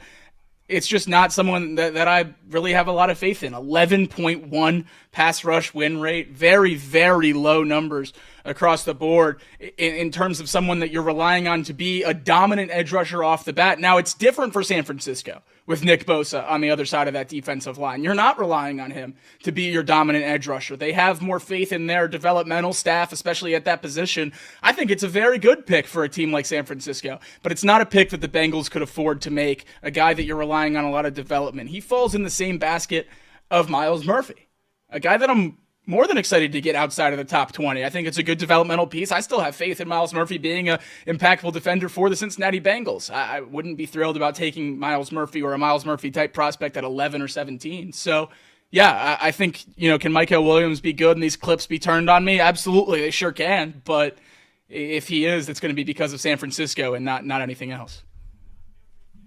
You mentioned the Cowboys expected to go offense to give more weapons. Seemingly three options in play here if that's the case. Obviously, Tyler Warren being available for them at 12 was probably not expected. Other options, Omarion Hampton, running back from North Carolina, and Matthew Golden, the wide receiver from Texas. If you're in Dallas right now, if you're Jerry Jones, where's your head at as it relates to your pick here at number 12? It's Matthew Golden, and it's been Matthew Golden for a couple months. And I probably would take Matthew Golden if I was the Dallas Cowboys, even if Tedero McMillan was on the board here. I think Matthew Golden certainly has an argument for being the top wide receiver in this class. I don't think you can ask. You can't ask CeeDee Lamb to do it all, but yeah, if you're going to go wide receiver here, I think Matthew Golden's a perfect opportunity to add to that room, to give Dak Prescott some more weapons. You gave him $60 million to be your quarterback, so give him a little bit of an opportunity to succeed here. Well, people in the chat are doing it for us, so yeah, I know. Let's go ahead and ruin the surprise here for the Dallas Cowboys, as the pick is announced anyway. I have to believe that you're happy to see it as well. Tyler Booker, guard from Alabama, going all the way at number 12, a name that as recently as the last couple of days was rumored to be at risk of slipping, now goes number 12 to the Cowboys. One of the absolute best humans that I've ever met in my entire life. He's a hell of a guard. Maybe the PFF run blocking numbers aren't as good as you want, but everything else has been great. He was a 3-year starter at Alabama, being a dominant force in the middle of that team, and he was a leader of Alabama, a team that had to go through a transition from the greatest head coach in the history of the sport to a whole new regime in Kalen DeBoer. You see them running to the stage right there. That's a guy you want on your team. That's a guy you want in your locker room, and that's a phenomenal pick by the Dallas Cowboys to get Tyler Booker. He's a guy that, in a matter of months, he'll have a C slapped on his chest. He's a fearless leader and someone you absolutely want in your locker room. His floor is a no doubt good starting guard in the NFL. Now, you can argue about where that ceiling is because of the athletic testing, and that's completely fine. But the Cowboys have a starter at guard in week 1 that you have faith in to keep Dak Prescott upright and open holes for whoever's going to be the running back for that team. So I absolutely love that pick. Couldn't be happier for Tyler Booker. There might not be a kid in this draft class that deserves it more than he does. Tyler Booker, of course, joins a offensive line that historically had been very good and one of the strengths of the Dallas Cowboys, but of late has started to slip and not necessarily be as strong. 2025 projected depth chart before obviously this pick: Tyler Guyton, Tyler Smith, Cooper Beebe, Brock Hoffman, and Terrence Steele projected to be the starters across the line for the Dallas Cowboys. So adding in now Tyler Booker to start at guard, most likely straight from day one. Not only a good pick for the Cowboys, as you pointed out, but probably a pretty good landing spot for Tyler Booker as well to be able to slot into this offensive line. Absolutely. We know what the Cowboys have done. It's what I just said about Will Campbell. If he had to move to guard, they took Zach Martin very high as a guard. It's not something you see very often, and certainly a guard at 12 would be a little bit of a shock to the positional value system. But hey, if you think he's the best player on the board, take the best player on the board. We said that about the Bengals before they put themselves in this position where they have to draft so much for need. I know we both still want them to go best player available to a degree, but you guys know what I mean. And what did, Reed and I especially talked about going into this draft season is what did the Detroit Lions do over the last few years? Instead of taking the 4th or 5th best edge rusher or the 2nd or 3rd best tackle, they took the best linebacker in Jack Campbell, and it turned into a stalwart in the middle of their defense. They took the best running back instead of the 4th best wide receiver in Jahmyr Gibbs, and he's turned into a force in that backfield. They've been able to have success by taking the best player on the board at a position of need, and that's what the Cowboys did right there with the best guard. That's a phenomenal pick, and it's a team that is going to give him everything he needs to succeed. The Cowboys are certainly, you can say everything you want about Jerry Jones, but if he picks you, then he's going to put everything behind you and maybe give you too long of a leash in terms of, how much time he gives you to figure it out. So Tyler Booker's going to have, whatever he needs to be a great, great player in this league. And I think he's going to take advantage of all of it. I absolutely could not be happier for him. He's a guy who seemed like a no doubt first rounder going in through most of the season and his entire collegiate career, but then he threw on a t-shirt and shorts and fell out of the first round. I'm glad that wasn't the case because he is a hell of a player. And again, this is just a great example of how everybody's draft board is so significantly different, right? You talk about guys like Tyler Booker, who some were, again, I know Jacob is very high on Tyler Booker, but some were concerned that he may be available for the Bengals and be the pick at 17 and thought that he wasn't a top end of this draft selection, while others, obviously the Dallas Cowboys, very excited to get Tyler Booker at number 12. So this is what, at least for me, makes the draft so fun, is the unpredictability. Is you have no idea where guys are going to go. Not only do you not know who's going to go and where they're going to go, but you don't even know what position people are thinking. Many thought that the Cowboys were going to be looking to add a weapon in this year's draft, especially early on. They had opportunities, they had options. Instead, they go with Tyler Booker, the guard from Alabama. So just yet another kind of show as to why this whole process is so fun. And I love it. I love it. And I love seeing reactions like that. In terms of kind of the surprise when you see guys go, and for Jacob to have a personal, obviously, relationship with Tyler Booker from his time at Alabama, love to see that. So here we are now. The Miami Dolphins pick is in. I haven't seen a formal report yet on where that direction is going. Now, before we get into this next pick, we do have our first super chat of the evening, a $2 super chat from Troy Taylor. Ty Warren, Walter Nolan, and Jihad Campbell. I assume he's meaning those are the top three players on the board. Who's the pick for the Cincinnati Bengals? Out of those three, I would go Walter Nolan. It's for the reasons we said earlier today about Jihad Campbell. If there's just not a level of confidence that he'll be ready for the start of this season. If anything, there's a level of confidence the other way. So I would avoid that if there's another player you're very, very confident in. The only way I'm going Tyler Warren is if there's not an impactful defensive player that I really, really like. And I have Walter Nolan and Tyler Warren close enough together that I would certainly go Walter Nolan in that situation. We do have Mike Gesicki. I know he's not a true tight end. Maybe we still have a little bit of optimism in Eric All returning from double ACL tears. I don't know. But at the end of the day, we do have Jamar Chase and T. Higgins catching footballs. So we have to address the defense at some point. If you're able to get a player like Walter Nolan at pick 17, that is a phenomenal place to be. I'd jump on that. We do appreciate the super chat, Troy. As always, super chats are the best way to make sure that Jacob and I see your comment or question. Certainly, we'll do our best to get to that comment or question as quickly as we can when those super chats come in. So appreciate you, Troy. And I will echo Alex's comment as well. If you haven't already, I see many of you have, but if you haven't already, please like the stream. 225 of you in here now, awaiting the Cincinnati Bengals pick at 17. The Miami Dolphins pick again, reportedly in. Indianapolis Colts on the clock. And Jacob's reaction tells me that maybe the Dolphins pick Didn't is see the Dolphins out. pick. I saw the Colts pick. Oh, didn't see you saw the Colts pick. Yeah. Wow. All right. Well, not to get ahead of ourselves. The pick is in. It's not even a spoiler for the Colts. We all know who they're taking. It's Tyler Warren. When we get there. It's been Tyler Warren for months. It's Tyler Warren. They got lucky and he fell and they jumped on it. There we go. There we go. Right. I had to get it out of my system. Well, we'll get there when we get there. But before we do, the Miami Dolphins pick is in. Again, for those of you who don't want spoilers, unfortunately, at this point, 115 votes and 70% asked for it. So we appreciate you. Real quick, though, before we get to that spoiler, another super chat come in from DS, $2 super chat. Let's go, boys. Good juju for Jackson Ward. Shrug, facepalm, laugh. There you go. Is that Jackson Dart, Cam Ward? Jackson Dart or Cam Ward? Or combo? That'd be a pretty good quarterback. Combo? Yeah, there we go.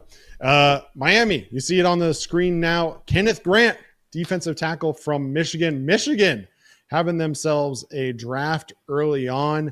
Now the third player taken out of Michigan and Sharon Moore's program. Mason Graham went 5 overall to the Browns. Colston Loveland, surprisingly, first tight end off the board, number 10 to the Bears. And now Kenneth Grant, number 13 overall to the Miami Dolphins. Jacob, what did you see out of Kenneth Grant this year as an Ohio State Buckeye fan? Yeah. Really good game in late November, which stunk. But I mean, he's a baller, and he's a guy that was mocked to the Bengals pretty consistently until they started free agency and brought in TJ Slate and brought back BJ Hill. We all kind of recognize that they have to shift to a pass rush focus on that defensive line with this first round pick. That pushes Kenneth Grant away, but that doesn't make him any less of a worthy player of being picked in the first round. Miami certainly needs the help. They have good edge rush talent. Jalen Phillips, I know he's coming off an injury, but he's a special young player when he is healthy. Getting Kenneth Grant in the middle of that defense to plug the run, I think it's a good place for them to go. We had a lot of people in the chat suggesting that they take Jahdae Barron or another corner, obviously letting Jalen Ramsey seek out a trade over the last couple of weeks, so that might have been a route a lot more people expected. But Kenneth Grant, a very, very good player, just might not have that pass rush upside you're usually looking for in a guy you're taking top 15 on that defensive line. But yeah, I think he's a good player who's going to play more than a few years in the league, and certainly the Dolphins fans hope for the Dolphins. Look, we talked about it at the beginning of the broadcast, Jacob, but I think at this point we have to start having this conversation again. We are now.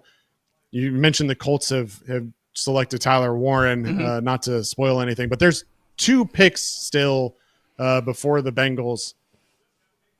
If I'm Duke Tobin, if I'm Zach Taylor, I'm on the phones right now. I don't know who wants to move up. I don't know what they want to move up for. It just feels like there are too many options still on this board to not be willing to listen at least to that call, right? I'm not saying that that they will or they won't, but when you look at a position of need, as Jacob is pulling up now, specifically at D end, but even if you don't look at just D end and you look at all of the positions of need, D tackle, D end, significantly other, there are so many good impact players still available. I don't know what somebody would be willing to move up for, obviously, at 17. I think that's certainly a conversation about, does somebody want to move up for Jalen Walker, who maybe you're not as high on? If Will Johnson is still there, maybe the Bengals run to the podium to try and draft him at corner. You mentioned Jahdae Barron, Derek Harmon, James Pierce Jr., Walter Nolan, Jihad Campbell, Mike Green, Shemar Stewart. So many names that are technically in play for the Bengals at positions of need. Here we are now 2 picks away. Is there a name right now that sits there, without jinxing ourselves, hopefully, that if they're on the board, you're immediately running to the podium to draft? Or are you open to trading down no matter what? Where do you sit right now, knowing that we still have 2 picks away? I'm open to trading down if that number starts with a 2 in the first round. If it's other than that, I think I'm sticking and picking. The Atlanta Falcons, I do not have a spoiler here. This is not me dancing around inside information like we have for the last few picks. Falcons are certainly on that list of teams that has the same needs as the Bengals. They're addressing edge rush. They're probably going to take one here. Mike Green, James Pierce, heavily linked to the Falcons throughout this entire process. Neither of those the player I want. The pick I'm very worried about here would be the Cardinals. You see it there, their 3rd position of need, interior defensive line, Walter Nolan. I have a big problem if you lose one of James Pierce or Mike Green to the Falcons, and then Walter Nolan goes to the Cardinals. The board goes from wonderful to you're in a decently bad spot in terms of not having a ton of options to pick from here. There's not an offensive lineman that I want to take. Kelvin Banks obviously went top 10. He's one we talked about. I'm not comfortable with a Donovan Jackson or anyone along those lines. Maybe Josh Simmons, the tackle from Ohio State. He was projected to be the first lineman taken in this draft until he got hurt, tore his ACL early this season. He put together some great tape at Ohio State in his lone year there. So maybe that's a player you look at. Shemar Stewart, Justin Edgel puts in the chat, would be an absolute nightmare. In my opinion, that's one of the worst case scenarios possible coming into tonight, and it's shaping up that he might be one of the best options on the board, which I'd be able to talk myself into and give you a positive reaction, but certainly not someone that I want. I'm really watching this Falcons pick here because if they take one of Mike Green or James Pierce, which I fully expect them to, then I'm picking up speed a little bit on trying to move back. So to your point, the Falcons needs certainly edge, D-line, corner, O-line, safety, literally an exact copy of the Bengals needs seemingly.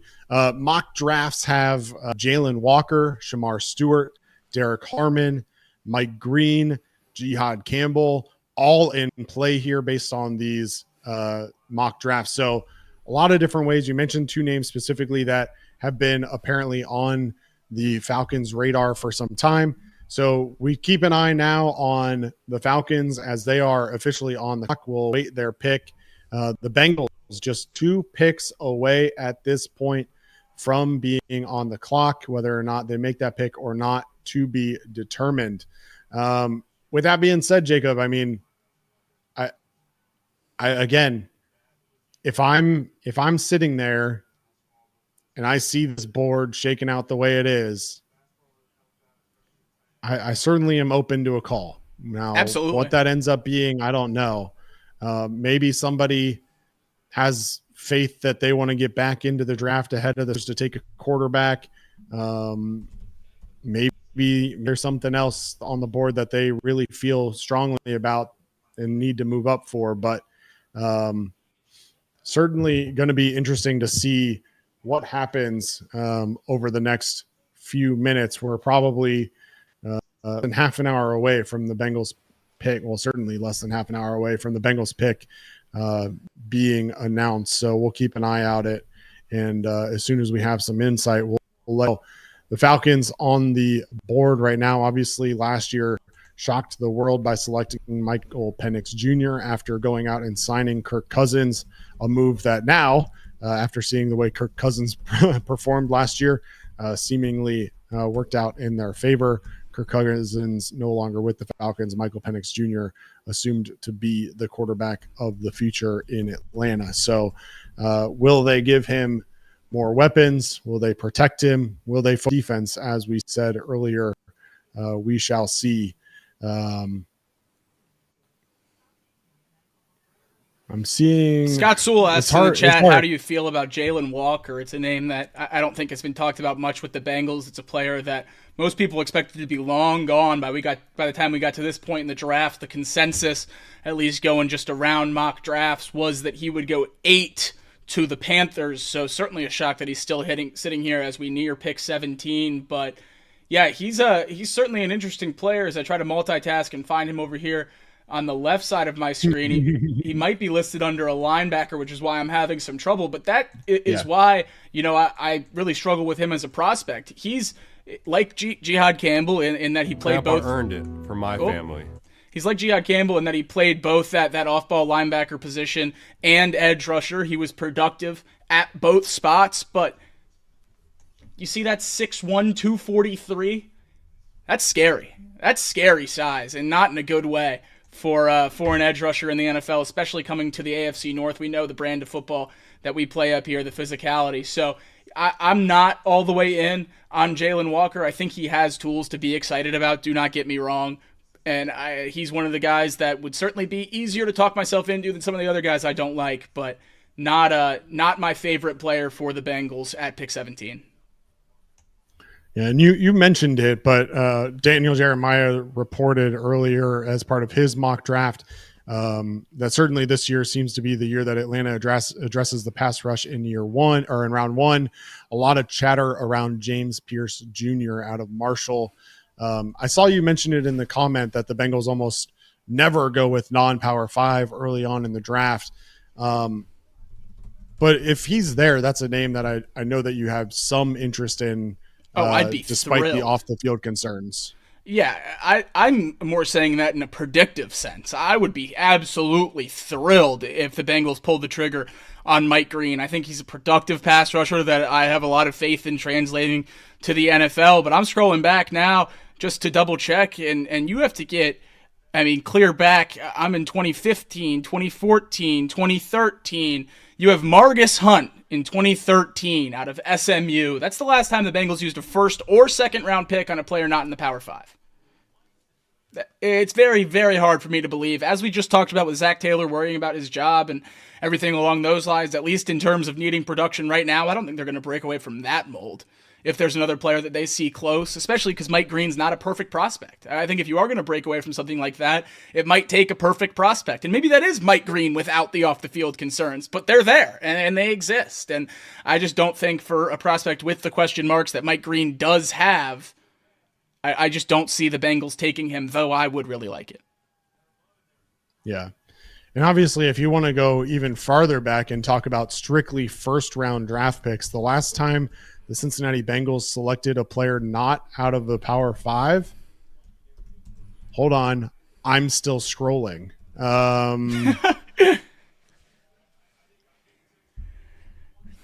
Nope. I mean, Houston's been picked a couple times, so back then they probably weren't part of the Power 5, but SMU is now. I was going off back then. Right, exactly. Yeah.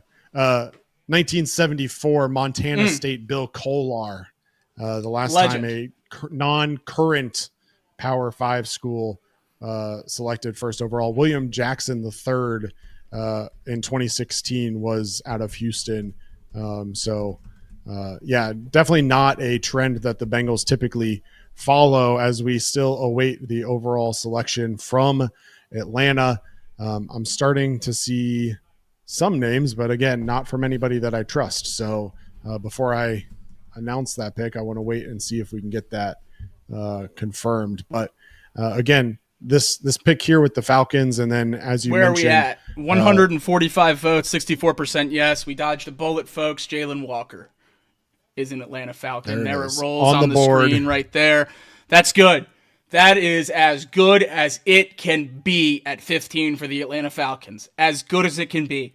A perfect world here. Arizona takes Shemar Stewart, and we are picking between Mike Green, James Pierce, and Walter Nolan.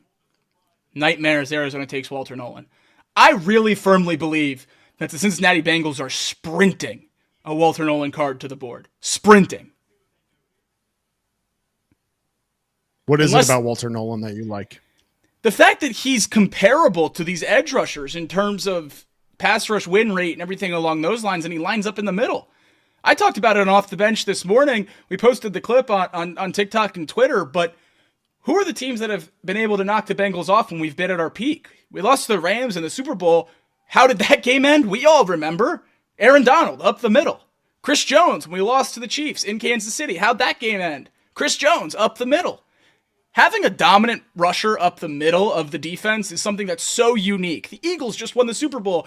Who do we talk about all year long? Jalen Carter, a dominant force in the middle. I think having a great edge rusher is one thing, but we saw what having the best edge rusher in football did last year. Trey Hendrickson led the league in sacks, and we missed the playoffs. I think if you have the best interior defensive lineman in football, you're going to make the playoffs every year. I think it's a left tackle of the defense type thing compared to the edge rusher quarterback comparison that we have a lot in terms of the positions that mean the most. I absolutely love Walter Nolan. Nate Johnson puts in the chat Derek Harmon as well. I think he would be a really exciting player, but it's not close between the two. Walter Nolan is a dominant force on the interior. He's a player that belongs much higher than pick 17, and I hope that that's not pick 16. Well, again, I go back to the comment that I've made seemingly 4 times now on this broadcast, and I feel comfortable saying it now that we're only one pick away. This board has lined up way too good for the Cincinnati Bengals to make a pick here. I'm just being honest. I think you heard from them throughout the week this week that there was interest in adding more draft picks. The question becomes, is anybody interested? And the problem with this year's draft, and this is what we talked about before, there's not that surefire guy or that superstar name that people are going to be running to try and make a trade for right now. The draft is so deep that people can feel comfortable sitting back in the low 20s, in the mid 20s, that when they look at this board, they're like, all right, yeah, it would be great to have Walter Nolan, but let's say they don't get Walter Nolan. I still have 8 other guys on my list that I feel comfortable with picking without having to give up capital to move up. So the question becomes, all right, let's say they do have interest in moving back. of package because they possibly get in order to make that happen. That's the concern at this point. I don't want to move back just to move back. The deal still has to be right. But at this point, it certainly feels like the way the board has lined up, there's something that can tell us this. But what? No, I was saying, if you're the Bengals and you were looking to trade back and something that you're considering at 17, this is what you were hoping for. And this is what puts that in play. It gives you the versatility to still get a player at a position you need and recoup some of those assets. Down there at the bottom, Donovan Ezra-Cobb from Boston College, a very, very exciting pass rusher with dominant stats that has one of the highest floors out of any of these players. Probably not someone you're taking at 17. So if you're able to move back and get some more assets and take him later, that's something I'd be really, really excited about. I think there's a lot of great players on the board. If the Bengals are able to move back and find a partner that's willing to trade up and keep them in the first round, that would be great. My concern just comes in, what are you moving up for? Maybe the Chargers are trying to jump the Broncos and the Buccaneers for a wide receiver. Maybe the Texans are trying to move up for that receiver. They were interested or reportedly looking to move up earlier today as well. I'd be more than willing to move back to that 20, 22, 25 range and reassess the board when we get there. I'm probably not going below 27. I want to make sure I stay ahead of the Ravens. What we just talked about with the Falcons is, a big thing with the Ravens as well. A lot of the same needs for the Baltimore Ravens. If they pick off an edge rusher that we really want, that's going to be a tough pill to swallow because, like we said earlier in the draft of some of these teams, you know what's going to work if they go to Baltimore. So we certainly need to stay above them. But other than that, I really like the idea of moving back here. Cardinals pick is in, but is not popped up yet. I haven't seen it actually leak yet. Yeah. Still keeping an eye out for it. Let's hear it in the chat. Just based on the board so far, knowing that the Bengals are officially on the clock now, let us know in the chat who your pick is. Obviously, we need to see who the Cardinals pick is before you can really tell us. But if you are sitting in the Bengals draft room right now and you're watching this stream, what are you picking? That's the question. Got a quick super chat. Member of 4 months. Member chat. Fetus. Hey Jacob, asking for a friend. Are there any locks of that glorious hair floating around that one could buy? I guess I should have donated. Probably right. Probably had enough that I cut off, but no, it was all disposed of properly, and now it's gone, and I got a real haircut. There it is. Oh, Jacob is bummed. The Arizona Cardinals select Walter Nolan, defensive tackle from Ole Miss. And Jacob's dream is off the board. We were so close. He's turning red. He's turning red. Oh, we were so close. That sucks. All right, on the clock. Chat. Now that Walter Nolan is off the board and the Bengals are on the clock. Where are you going? Look, the guy seeing comments on social F. Now it's going to be Stewart. Yeah. My understanding is the Bengals' preferred defensive tackles are now off the board. Stolen from the Bengals. Dear Bengals, Will Johnson is yours. Press the button now. I would be fine with that. Can we see a fourth Michigan Wolverine go? I like Will J. 17 picks. I like Will J. That's frustrating. He was a perfect fit for the Bengals. I'm hoping they trade back here, get some more assets. Now, the guy that I originally tapped for the Bengals back in mid-January as the ideal pick was James Pierce Jr. He's still on this board. He's a very productive edge rusher from Tennessee. Him or Mike Green would be a great pick here for the Bengals if they don't move back. The nightmare is Shemar Stewart. All right, let's see. Comments in the chat so far. Will Johnson.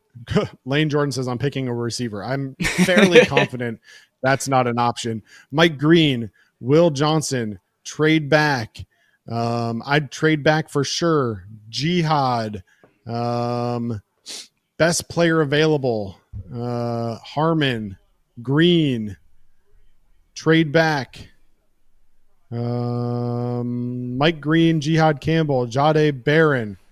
$2 super chat from the amazing fetus. Hey Alexa, cancel my order for a full-sized mannequin. Trade back, please. I would love to trade back. Whitcorp says if they take the 7th edge, that would suck. Neither of these players on the board that we're talking about here between Mike Green or James Pierce are anything along those lines. They're certainly premier players with great college production that I would be very, very happy getting. Don't get my reaction to Walter Nolan going off the board at 16 confused that I'm, very upset with this board. There's 2 great edge rushers. There's, 2 first-round safeties in Nicky Manwari, Malachi Starks, Will Johnson, who was the consensus corner 1 going into this season before Travis Hunter really erupted as the Heisman this year. Pick is in. So no trade back. The pick is in. No trade back. The pick is in. We'll have to wait to see who it is. The Bengals pick is in. The ESPN commercial broadcast now at commercial break, of course. So Denver we'll wait Nuggets on that. put their pick in, and they went to commercial. They got Nikola Jokic. So hopefully we get the Nikola Jokic of pass rushers here. Yep. I just got a text from one of my buddies. Time for the Bengals to pick another Michigan DB. They love him. Will Johnson, come on down. Yeah, just building the Michigan DB room. We'll see. Dax Hill. Yeah. DJ Turner. Listen, Will it's Johnson. certainly in play.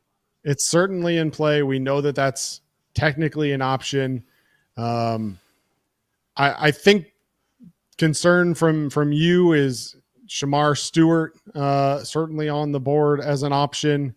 All right, Jacob, the board is in play. We know that they're making a pick. Give me your name. Who are you picking? I'm picking James Pierce. I'm picking James Pierce Jr., the edge rusher from Tennessee.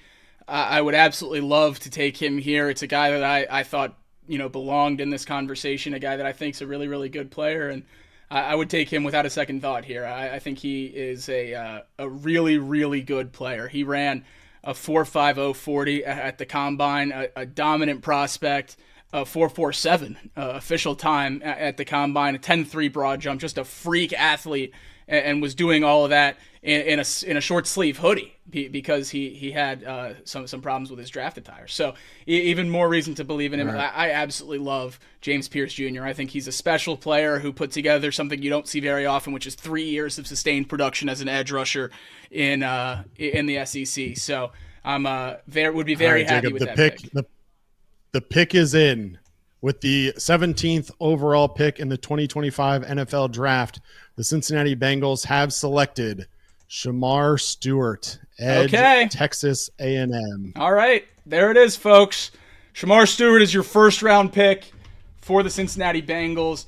Obviously, maybe not what everyone wanted coming into the night, but you get a guy in Shemar Stewart that put together something that we haven't seen very often, and that's a perfect RAS score. And obviously you can only see one of those at a given time, and Shemar Stewart was phenomenal at the combine. Absolutely ridiculous in terms of what he was able to do testing in Indianapolis when he had the chance to go out there and show out for NFL scouts.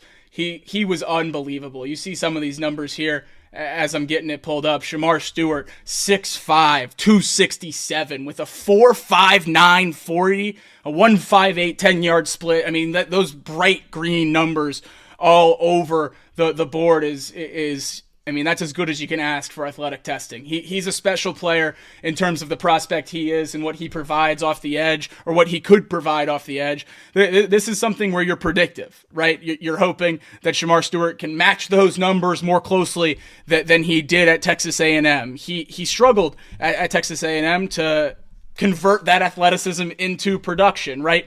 You missed a lot of the numbers that you normally see from a guy like this. He went through his college career having 4.5 sacks, which certainly isn't a high number, not a number that you're hoping to see out of a guy you drafted 17, but then he matches Myles Garrett's athletic testing at the combine. And I know Myles Garrett had 30-plus sacks in college at Texas A&M, so it might not be fair to compare these two players, but if you're built like Myles Garrett, run like Myles Garrett, and lift like Myles Garrett, maybe at some point down the line you could play like Myles Garrett's little brother And if the Bengals got Myles Garrett's little brother at 17, then that's a pretty dang good pick who's going to be very, very productive for a long, long time. So you're putting a lot of faith in the new coaching staff in the trenches. You're putting a lot of faith in Al Golden as the new defensive coordinator to make this work, to have him turn into the player you think he can be. But this is very similar to the take I have on Jalen Milroe in this quarterback class. There might not be a player in this entire class with a ceiling higher than Shemar Stewart if he can have all this click with that athleticism. Here, I'll throw it up there again just because it truly is unbelievable. A perfect 10.00 RAS score. I mean, a 4.59 40 at nearly 270 pounds is unbelievable. That's not something you ever see before. So, yeah, I mean, is it my favorite pick? Maybe not, but this is someone that you can talk yourself into very, very easily into being a very crucial piece to this Bengals defense for many, many years to come. Yeah, the biggest knock against Shemar Stewart is he just didn't produce in college the way that you would expect a first-round pick to produce. And he's certainly got all the physical traits that you would hope for from an edge prospect. The problem is that ultimately it didn't come together on the field for whatever reason, right? So you mentioned the insane measurements and the insane RAS score, but our friends at Gridiron Grading, who we're going to do our best to get on the show here when we get a moment, they had a production score, Shemar Stewart, of 50.2. Now, obviously, I'm not going to sit here and act like I watch all the tape. I just sent you a couple DMs, Jacob, with some film if you want to try and pull it in. That's what I was doing right now. Ultimately, Shemar Stewart is a guy who showed flashes of extreme athletic ability. And many of you will probably remember the clips from the Senior Bowl where Shemar Stewart was knocking guys on their butt. And that's the type of ceiling that he has. You mentioned Myles Garrett. His measurables were very similar. And if we can get half of Myles Garrett's production, I mean, I'm pretty sure that most of Cincinnati fans would be very happy with that.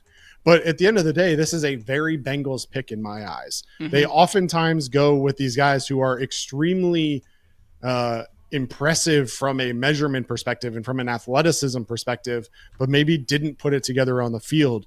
My problem is with the guys on the board and the opportunity that you had to have an addition here with proven guys who have ability to not only be athletic, but transfer that into production on the field, to go and pick Shemar Stewart and basically take a risk on a guy who wasn't able to put it together on the field. That's a struggle for me. Now, the draft pick was made very quickly. There was no real hesitation. It showed that the pick was in with like 5 minutes still on the clock. So whether that meant nobody was interested in moving up or the Bengals were just that excited about Shemar Stewart, I don't know. But the truth of the matter is that from my perspective, your first round pick needs to be a guy who you can plug in and immediately expect production from. And if you're going to draft a guy who didn't produce in college, why are you expecting him to be able to come in and immediately produce at the pro level too? That's the struggle that I have. Hopefully he'll be good. Hopefully Al Golden can work his magic and help him progress into a great pro. But I have my concerns for sure about Shemar Stewart. But ultimately the Bengals have made their pick, and that's what they're going to go with. Did you have a chance to get those videos in so we can? Yeah, absolutely. And I think, obviously everyone points to the sack numbers, 4.5, very, very low, but this is a guy in Shemar Stewart that's disruptive in other ways. He's a freak athlete, as we've mentioned, but that get off the ball to disrupt the reverse on that play here. You see him lined up on the left, just right over and crunching Jeremiah Love in the middle of that defense. This is a player who's a very, very good run defender, probably a better run defender than we have in James Pierce or Mike Green, which is something that the Bengals said this week they do value. There you see Lenoris Sellers, who's a quarterback that's projected to go in the top 10 next year, who Shemar Stewart just chases down the sideline. This is a player who's all over the field, sideline to sideline, really adds true speed to this Bengals team on the defense, has the ability to be a superstar, which is something the Bengals definitely need. You're drafting ceiling here, hoping that we've only just seen the start of Shemar Stewart. You see, even though he's not getting sacks in these highlights, he's disrupting the game, and he's causing, different things in here. Texas A&M's a team that was one game away from making the playoff. If they won that last week game against Texas, they would have been going to the playoff instead of the Longhorns, or at least been going to the SEC championship. And we know both teams that played in that made the playoff. So this is a defense that drove that team. They played two different quarterbacks this year. It's all because of this defensive front. So Shemar Stewart, obviously, the face of that, and now he's going to try to be the face of this new Bengals defense as they try to rebuild, after a rough back-to-back years of missing the playoffs. But Shemar Stewart's a player that, though he might leave some things to be desired, he does a lot of stuff that no one else can do. And I think that's something the Bengals probably hung their hat on in this process is we're getting a player that, is there another James Pierce in this class? Maybe. Is there another Mike Green in this class? Maybe. I can tell you for sure there's not another Shemar Stewart because we've never seen him in any class. So, if you're going to, go optimistic here, this is one of the better picks you can possibly make. Pessimistic Bengals fans certainly understand why we're more upset, but this is one that I think, if it does work out, we're going to be looking back on in the next few years thinking, wow, what a no-brainer. Why were we ever, upset about that move at 17? How was he even on the board? And here you see him at the Senior Bowl, where it is really where he started his fly in this process, flying up the boards, getting up to where we're talking about now at 17. He was a dominant pass rusher at the Senior Bowl, just running through the faces of these offensive linemen. Truly put together a great weekend that put him in a position to have one of the better combines we've ever seen for an edge rusher and fly up the board to a point where we were talking about him in the top 10. Now the Bengals get him at 17. If he works out, I can't emphasize it enough. It could be one of the more exciting picks the Bengals have made since Joe Burrow, but there's certainly a lot of risk involved here as well. Yeah, absolutely. A guy that, again, athletically and from a strictly profile perspective, a guy that probably had the top 10 kind of draft pick profile in terms of strictly athletic ability, but 4.5 sacks over his 3-year college career certainly didn't put the numbers up the way that he would. But as you said, when you watch the film, he certainly jumps off as an athletic freak and he disrupts in other ways. Mock drafts had him going as high as number 9 overall. So certainly there were people who believed that he was up there with one of the most talented opportunities. And I'm getting text messages from friends who say, oh, what a great pick. He's a beast. You're going to love him. Maybe, certainly maybe. I hope.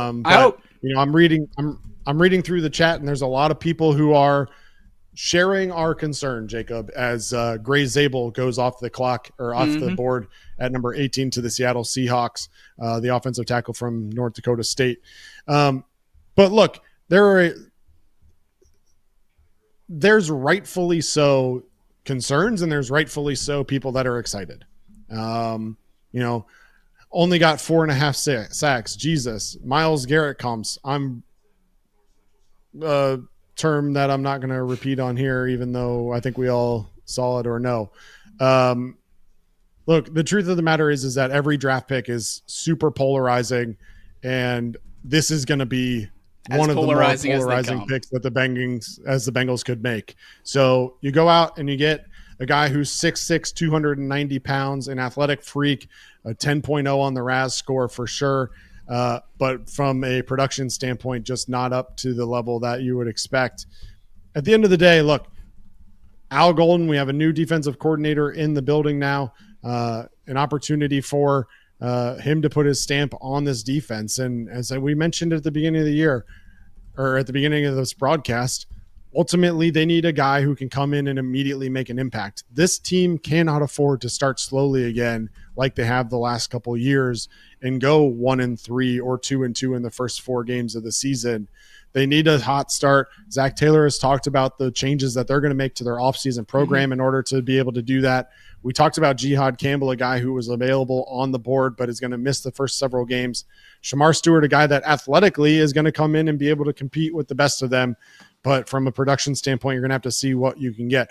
The nice part here about it, Jacob, at least as it sits right now, is that he's going to be lining up opposite Trey Hendrickson, who's going to get a ton of attention from opposing offensive lines. Right. And so he's going to have opportunities for one-on-one matchups to be able to come in and have an opportunity to disrupt plays. And that's what he's going to be asked to do from day one. I'm going to stay optimistic about the pick and certainly have faith in it. And I think ultimately, look, am I going to sit here and expect Shemar Stewart to turn in to Myles Garrett as many are comparing him to? No. But am I expecting him to come in and turn into a complete bust? I think it's really hard to be a complete bust with that kind of athletic ability. at the NFL level, and this is, again, goes back to what we talked about on Monday with some of the quotes from Duke Tobin, measuring productivity against athletic ability. And, Duke Tobin talked about there's a difference there. And we talked about it on Monday specifically. The quote was, quote, "You've got to have the physical traits to play in this league. There are plenty of examples of guys who have not had great collegiate production, but who have stupendous NFL athletic traits who have come into our league and really shined." That's a quote directly from Duke Tobin, who maybe was foreshadowing a little bit to say, hey, Shemar Stewart might be our guy. Yeah, and they certainly stuck to it. We brought it up and said that was a concern after his press conference, that they prioritized traits so much, and we see that certainly was the case there, because any kind of prioritization on production, you're not taking Shemar Stewart there, and obviously they did. So, look, I am going to stay optimistic. He was on that list of guys that I really didn't want the Bengals to take at 17, but of the guys on that list, he is certainly the easiest one to talk yourself into having a great NFL career. So I'm gonna reserve my judgment here until he puts on the stripes. I think he can be a very, very exciting player. As I said right when we took him, the ceiling is higher than almost anyone else there, because there are no examples of him, because we've never seen an athlete like this side of Myles Garrett. It's a perfect 10.0 for a reason. That means he's the best. He's number one. Myles Garrett shortly below there. So hopefully the athleticism can parlay into production at some point in the near future. But as you said there, if you're avoiding a guy like Jahad Campbell because you don't think he's going to be ready for week one, Shemar Stewart's certainly not going to be an elite rusher in week one. You're basing this pick on production or on development and getting him to a level that he's not at now. Even the biggest Shemar Stewart fans can't look me in the eye and say that he's ready to go in the NFL. He had 4.5 sacks at Texas A&M. Now, if you believe in him for other reasons, that's completely fine and justifiable. But if the Bengals are making that pick to win now, Shemar Stewart is not the pick. So it doesn't seem like that was going through their mind at all. So I guess that probably answers the question about the temperature of Zach Taylor's seat, because this is one that is probably giving Al Golden who he wants in terms of someone that he picks the traits and thinks he can work it out for him. So that's going to be great. Here we see pick 19 roll in. It's Emeka Egbuka to the Tampa Bay Buccaneers. But yeah, I mean, it's frustrating because you have players on the board that put up great production and checked a lot more boxes, and you go with Shemar Stewart. Now, I see a lot of people in the chat saying you should have went Malachi Starks, you should have went Will Johnson. I would probably take Shemar Stewart over, one of those DBs. Will Johnson's falling for a reason. He was banged up in 2024. He sat out in the last few games. He missed a lot of time. He kind of got targeted last year in terms of, people kind of attacking him in man coverage. It wasn't the same player we saw in 2023. So I'm not nearly as high on Will Johnson as a lot of other people. So I wouldn't be as gung-ho on that. Safety, they're telling you that they believe in Geno Stone and Jordan Battle. So they weren't going to take safety there at 17. I do think that'll be in play later in the draft. Look, it's frustrating. I'm not going to sugarcoat it. It's frustrating, but it's okay. He can be really, really good. Yeah, look, first of all, I want to get to the super chat we had from DS, $1.99. Again, appreciate the super chats from everybody. Gig'em, y'all will be happy. Daft at 21. Not sure what that means, but appreciate the super chat anyway. Obviously, Gig'em. A lot of comments about Will Johnson, a lot of comments about who it could have been, but the truth of the matter is that it is Shemar Stewart. I also see questions about Miles Murphy and his RAS score from when we drafted him. He had a RAS of 9.71. Hand size was let me pull it up actually. And, I am working on it right now. Side by side. Hand size was 8.5, arm length 33 3/4, 40-yard dash, 20-yard split, and 10-yard split, all excellent. The 40 was at 4.53, 9.91, 40-yard split 2.62, 9.8, and 10-yard split was 1.59, 9.52. The difference was the vertical at 31 was bad. And I'll pull up Shemar Stewart just to be able to kind of give you some comparison, since we can't do side by side real quick, but just a comparison, his 40-yard dash, Shemar Stewart, was 4.59, which is a 9.7. The 20-yard split was 2.66, which was 9.56, and the 10-yard split 1.58, which was 9.64. Vertical jump 40 inches, which is 9.9 compared to Miles Murphy's, significantly less, 31.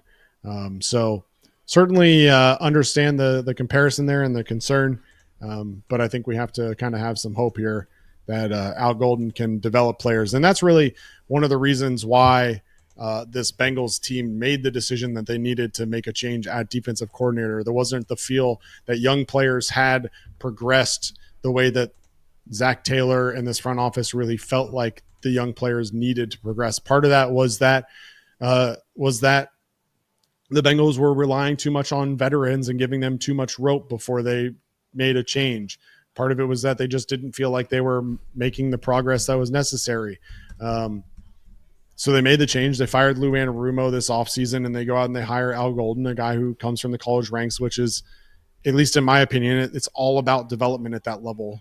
Obviously, recruiting is important and identifying talent is important, but there's nothing more important at the collegiate level than preparing guys for that next level at when you're talking about college D coordinators. So for them to go out, bring in Al Golden, a guy who's made a career off of developing defensive talent, maybe that kind of leans towards this pick and saying, all right, well, we have faith in our defensive coordinator to develop Shemar Stewart to become maybe not Myles Garrett, but certainly to go out and help Shemar Stewart become hopefully a Pro Bowl style player. A lot of people saying those scores are so similar. It's very frustrating, very concerning. That's fine. I certainly understand why you're saying that after what we've seen from Myles Garrett or from Myles Murphy so far. But if we're going to just do whose RAS score is he close to for how his career is going to be, then let's be optimistic right now. Let's be Myles Garrett instead of being Myles Murphy, right? I mean, that's all we're doing to say he's going to be Myles Murphy is saying they have a similar profile. He's a similar profile to Myles Garrett, too. Myles Murphy was a lot more productive than Shemar Stewart in college, so they don't match in that sense either. I'm going to choose to be optimistic here. I'm going to choose to trust in Al Golden. I was very, very excited when the Bengals hired him and moved on from Lou Anarumo. People in the chat saying this was not an Al Golden pick. I think it was. I think Al Golden is, you have to give him a choice to make a pick on the defense. I don't think Zach Taylor's making the calls on the defense. That's something we've said about Zach Taylor for years now, is if he only coaches the offense, what good is he for as a head coach? So I understand the frustration here, but I don't think we can go back and forth on it, when we're not happy at different junctures with the Bengals. So it is frustrating. I understand why Bengals fans are upset tonight, but if you get Shemar Stewart to work, his ceiling is so much higher than anyone else you could have taken there. Yeah, and Tay put it in the chat. He said this is not an Al Golden pick, and that's part of the concern, right? It would. I'm not saying that Al Golden may or may not have input, and I'm sure he did, but this does fall in line with a standard Bengals pick and falling in love with a guy athletically, even though they lack the production. It's been the case all the way back to guys like John Ross, where athletically they were through the roof, but from a production standpoint didn't necessarily translate to the NFL. So yes, I am 100% in understanding of the concern. Again, if the opportunity was there, which I'm not saying it is, or I'm not saying it wasn't, but if the opportunity was there to trade back, that absolutely would have been my preference here. I think that the board was too loaded still to make a pick, and certainly to make a pick on what we're projecting to be a project at this point. That's the concern. You could have traded back. You could have added more picks. They didn't do that. So here we go. You've been saying for weeks, Shemar Stewart, not ideal for you, but here we are nonetheless. Yeah, and it is what it is. Look, the Bengals made the pick, so there's no point in poo-pooing it all day. Let's the guy's going to be wearing stripes whether he's good or not, so why wouldn't we root for him to be good, right? Why wouldn't I be optimistic and root for him to be good? That's the question. I think now the focus probably turns into the rest of this board. Is there a chance that the Bengals move back up into the later picks of this draft. There were some mocks over the last week or so that had Trey Hendrickson on the move. Both the Washington Commanders, the Detroit Lions picking down in the late 20s as potential options for a Trey Hendrickson suitor. Maybe the Bengals aren't done tonight. Craig, what would you put the options on there that we see another Bengals pick tonight? I mean, certainly would love to get another Bengals pick, and I think that the board is there to be able to line up for that. But I don't know. I feel as if the Bengals overvalue Trey Hendrickson in the 1 year that they have left with him compared to what other teams seem to value him. Obviously, Trey Hendrickson told the Cincinnati Bengals he thought that he could bring back a first-round pick. If that was the case, then I don't know why that move hadn't been done already. Jahdae Barron, the next corner off the board. I know that you mentioned him on as a possibility for the Bengals. He goes over Will Johnson to the Denver Broncos at 20. Zach Taylor met with the media recently, called Shemar Stewart relentless, Jacob. So we'll keep an eye out as more quotes come from Shemar and from this Bengals staff. It looks like both Al Golden and Zach Taylor will be available to meet with the media to talk about Shemar Stewart. So, look, I think my concern is exactly what we've already said. The Bengals and Zach Taylor have certainly leaned and fallen in love with people in their athletic ability, but Zach Taylor made the comment, quote, "We anticipate getting a lot of production. I have great faith in our coaches." There was a lot of near production there. And it kind of talks about what you were talking about, right? I mean, He was disrupting plays, even if it didn't show up on the stat sheet. Absolutely. And I think that's something that, if you are looking for the silver lining here and you are trying to be optimistic, that's what you look at. Look, 4.5 sacks. It's not a high number. It's a very low number. But we just watched those highlights there of him really disrupting play pretty consistently at his time there. Look, if you're going to have 4.5 sacks and be talked about as a potential top 10 pick at a marquee position, you're doing something right. And I know, some people discount the athletic testing, but it's a pretty good predictor of how good people are going to be in terms of their ceiling and what they can do in over the next few years. So, yeah, it's not a bad pick in terms of most teams in the NFL, right? I think the way Bengals fans are so sour on this is there's little to no expectation for development from Bengals fans to this coaching staff. And it's a new coaching staff, so maybe that's not fair on the defensive side of the ball. But we've seen so many early picks that we were told are great players that we should believe in to be crucial parts of this defense that we just never see live up to that potential. So I think that's where this comes in for most Bengals fans is, hey, we haven't seen the Bengals develop, and now you took the guy in the draft class that needs the most development. Doesn't seem like a win-now move, and we just talked about how important it is for the Bengals to win now. So I think that's where a lot of the frustration comes in, that there are a lot of great things with this. I think there's a lot of teams that would have been thrilled to get Shemar Stewart. I mean, I know if we would have been sitting here in another hour or so and Shemar Stewart went to the Baltimore Ravens, I would have been livid.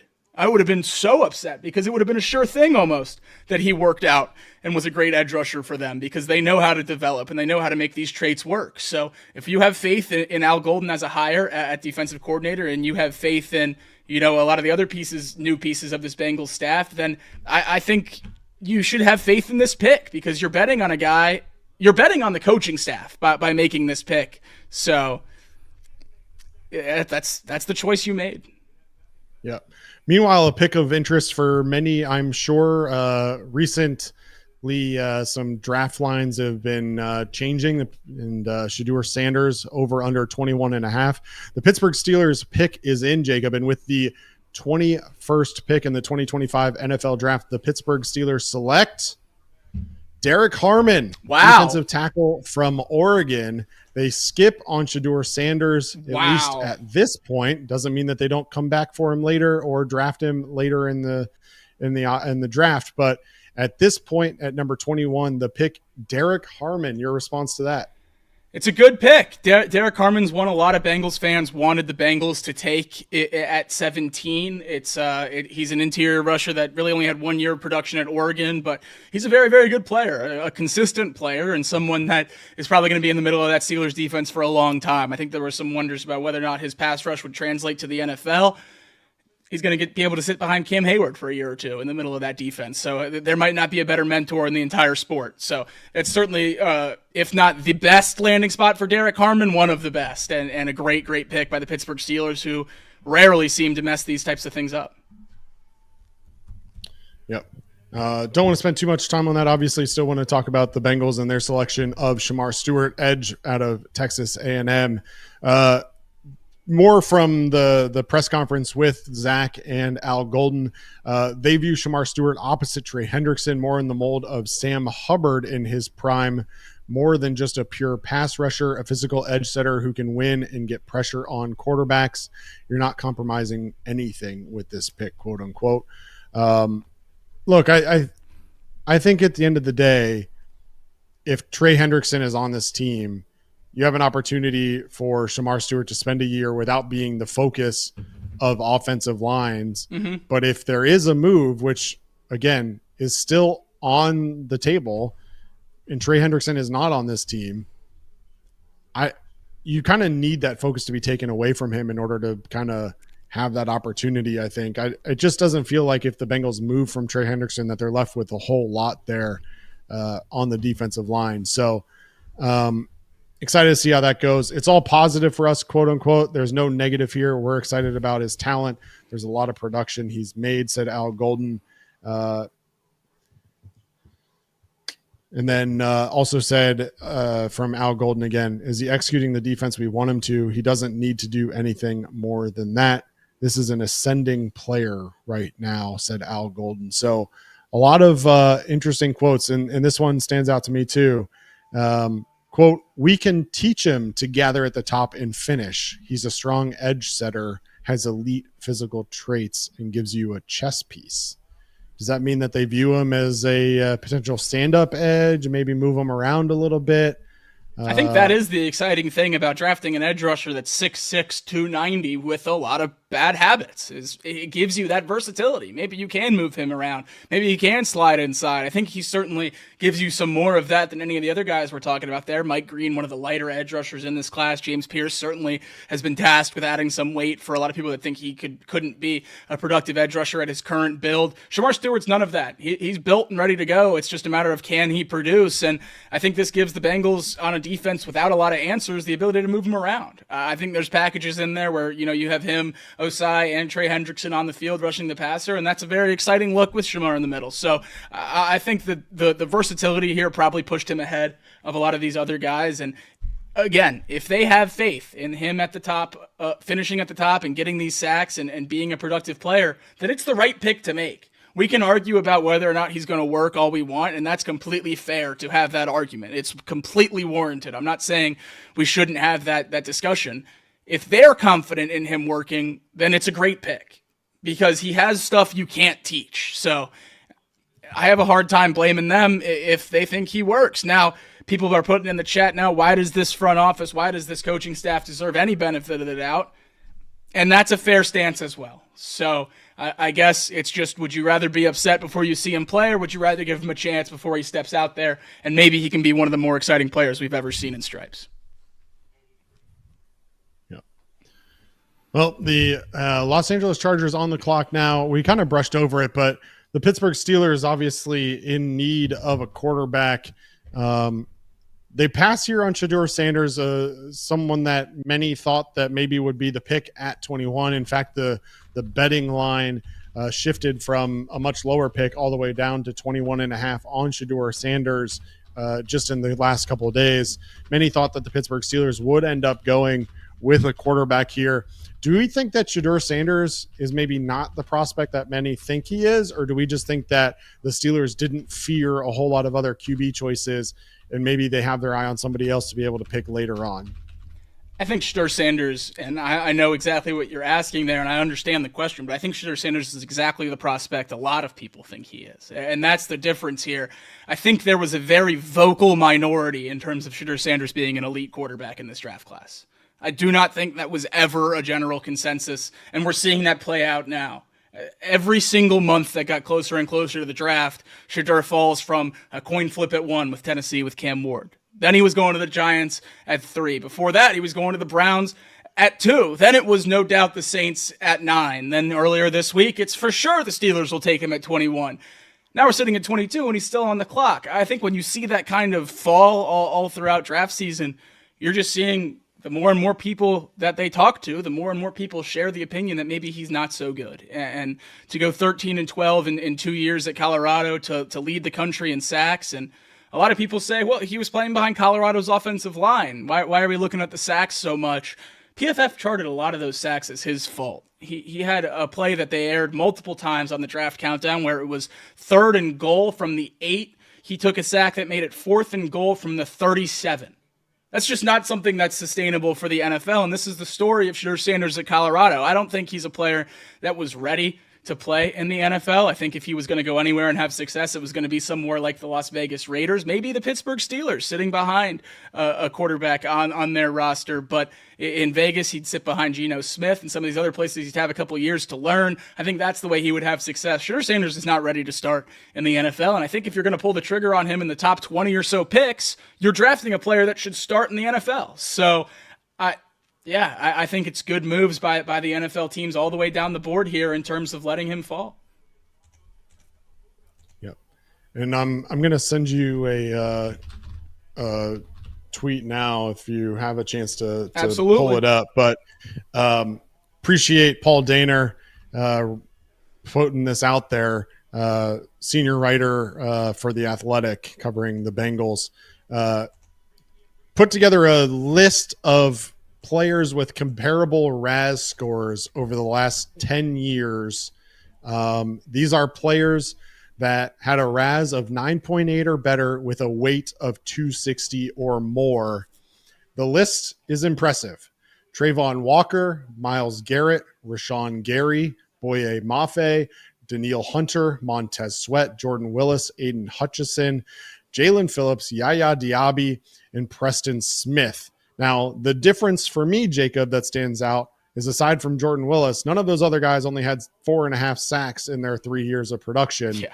But you also didn't see a ton of production out of some of these guys, right? So average of 7.1 sacks over their 4-year college career. And then year one in the pros, they averaged 5.7 sacks in the NFL. So certainly a lot of names there that I think we can honestly say that if we do get similar production from Shemar Stewart as many of these names, that Bengals fans will likely be happy in terms of getting similar production. And the thing with a lot of these names that's important to note, and I think that's why you have a lot of the frustration from Bengals fans, is the ones that did work out really well on this list, with the exceptions of Myles Garrett, Danielle Hunter, they took some time. Trayvon Walker didn't have a great season until his 2nd or 3rd season in the NFL. Now he's put together 2 back-to-back awesome seasons. Myles Garrett, obviously, we know what he is. Rashawn Gary started off really struggling in Green Bay. Now has turned into a Pro Bowler every single year. It's kind of the same story with Yaya Diaby, Jalen Phillips. These uber athletes take a little bit of time to transition to the NFL, but once they have, more often than not, they have a lot of success. So this is something that I really don't have a problem hanging your hat on if you didn't have some of the other players available that we had available. I think that's where a lot of this frustration comes in, is you had players that we felt like checked more of the boxes than Shemar Stewart did. I know he has the unbelievable athletic testing, but that's not all that goes into analysis. And I don't think that's all that went into the Bengals analysis. I'm not trying to blame them on that side of things, but I just feel like Shemar Stewart is a pick that happens if we're sitting there when the Cardinals are on the clock at 16 talking about how bad the board is and how we can't trade back and how we can only take one player at the positions of need. And the fact that we were sitting there at 15 and 16 talking about how awesome the board is, and then we turn around after the pick goes in at 17 and we're upset about it, it makes it a little bit harder to swallow. Yep. And look, we met with Gridiron Grading on Monday. they call, and this is, again, everybody's got an opinion, so take this for what it's worth or not. They call Shemar Stewart, quote, the opposite of an immediate impact pick. His production profile was a disaster. However, on the flip side of that, just 3 or 4 hours ago, when they were projecting the Bengals pick, guess who they projected? Shemar Stewart. So, look, this is them projecting based on what they know about the Bengals, right, and not necessarily who they would pick. You said it. But Bengals pick. Bengals pick. Real quick, Los Angeles Chargers, Amarian Hampton, running back out of North Carolina, goes to the Chargers. Harbaugh gets a running back. We know how much he loves his running game. But Gridiron Grading, again, when they were doing this, if you want a high-end comparable, it would be current Bucks edge Yaya Diaby. Again, I don't think if we get production out of Shemar Stewart similar to Yaya Diaby, I don't think we're going to be totally upset about that. I mean, Yaya Diaby, so far in his young career, 34 games, 12 sacks, 64 tackles, including 2 forced fumbles. I mean, certainly been extremely productive. This past year in 2024, he played in all 17 games, started all 17 games, 4.5 sacks out of Yaya Diaby with 54 combined tackles. Look, again, the difference, and this is what Gridiron Grading pointed out, Yaya Diaby was the 82nd overall pick, and we just took Shemar Stewart at 17. Gridiron Grading at the time gave the pick a C+, if that's what it ended up being. So I don't know. Look, at the end of the day, for me at least, there's a lot of very comparable guys who have shown very similar athletic abilities who have turned into really productive NFL players. And it goes to what, again, talked about it earlier on the show and brought up the specific quote from Duke Tobin, who said, quote, "You've got to have the physical traits to play in this league. There are plenty of examples of guys who have not had a great collegiate production, but who have stupendous NFL athletic traits, who have come into our league and really shined." So, on the opposite side of that, though, Jacob, gone are the days of taking a guy for 3 years from now. In my opinion, those days are gone. You need quick development and some production out of your young guys. So we're looking for that. That's just the nature of the NFL. So it's interesting because you talk about Shemar Stewart and you have a guy who, again, from an athletic trait perspective, is at the very top of the top in terms of defensive ends. But in terms of immediate contributors and NFL production, there are concerns. So I think, unfortunately, not something you want to hear for the number 17 overall pick, but this feels a little bit like it's going to have to be a let's wait and see on Shemar Stewart. Yeah, and that's exactly what it is, and that's why the frustration happens. But if it works out, again, you can't talk about this pick without talking about what happens if it works out, because it turns into an absolute steal at 17 if he can even sniff that ceiling. So there's optimism to be had, and I know we talked about him as a almost strictly negative pick for the Bengals going into today, but it's the pick now, and it's amazing what happens. I saw some people in the chat saying, well, you guys were poo-pooing the pick before the Bengals made it, and now it's not so bad. That's how the draft works, guys. If the Bengals take someone I don't like, I all of a sudden like him a whole lot. So that's how this works right now. There's no point in being upset all offseason. I'm going to believe in this team to know some talent and to develop it to a degree this offseason where you have success. I do think this pick means they have a level of confidence that Trey Hendrickson's playing this year. Do you? I feel like you might take a guy with more immediate production if you think Trey Hendrickson's going to hold out this season. If you have a year where you don't need Shemar to be your dominant number one edge, maybe you're more comfortable with that pick. Maybe I'm just spinning my tires for optimism here. No, I mean, that's certainly a possibility, or it could be that that you just drafted your replacement and now you can go out and trade him. Also that. So who knows? But it's interesting that the comment came afterwards during the press conference where they said they view him as opposite of Trey Hendrickson and more like a Sam Hubbard in his prime. So maybe not a direct replacement. Some quotes coming in now from Shemar Stewart as he meets with the media. First, on what translates to the NFL, he said, "My power rushes, setting everything up with power. It translates pretty seamlessly as long as I get the technique down." He was asked about just the 4.5 sacks at Texas A&M, and he said, "This past year I was getting there at the same time. It was just technical things on the way to the quarterback I need to refine. It's not like I can't get there. I also led the team in pressures. It's just minor technical difficulties on my end." Said he has a big chip on his shoulder that's going to stay there. People are overlooking him and have been overlooking him for a long time. I need to come in there and prove y'all right. And y'all obviously is the Bengals front office, not necessarily the people in this chat who don't love the pick. Said he hasn't even scratched the surface on what he can be. When I get there, it's going to be a scary sight. So certainly a confident individual. Not that you would expect anything different, but certainly a guy now that the Bengals hope can cash in on what he is saying in terms of his abilities and how he translates to the NFL. Yeah, and I wish there was more to talk about than the RAS score, but we got some more RAS score stats. I mean, great list of guys that test the same way. I mean, there is optimism to be had about the projection for guys that test like this, and that is where you have to stand if you're going to be optimistic about the Bengals. Let's see what the breakdown on NFL Network is from the pick.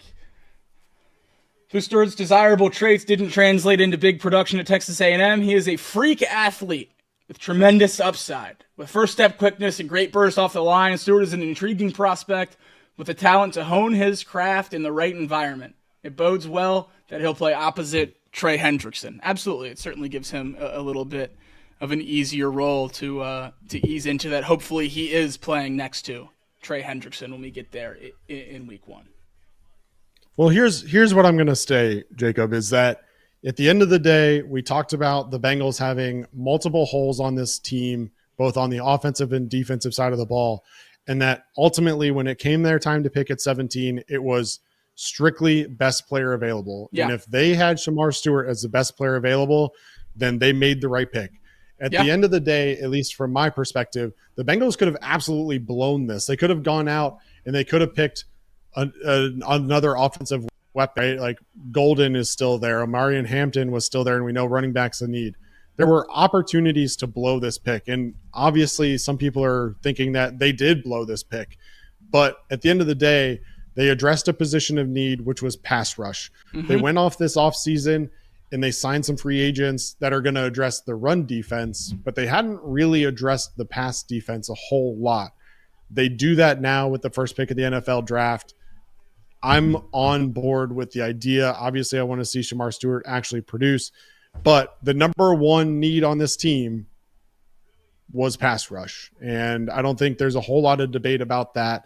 1A was pass rush, 1B was pass protection. So they address that here in round 1. They get their guy in Shemar Stewart, and we look at that to say. And I'll address a comment in the chat now. He can't pass rush.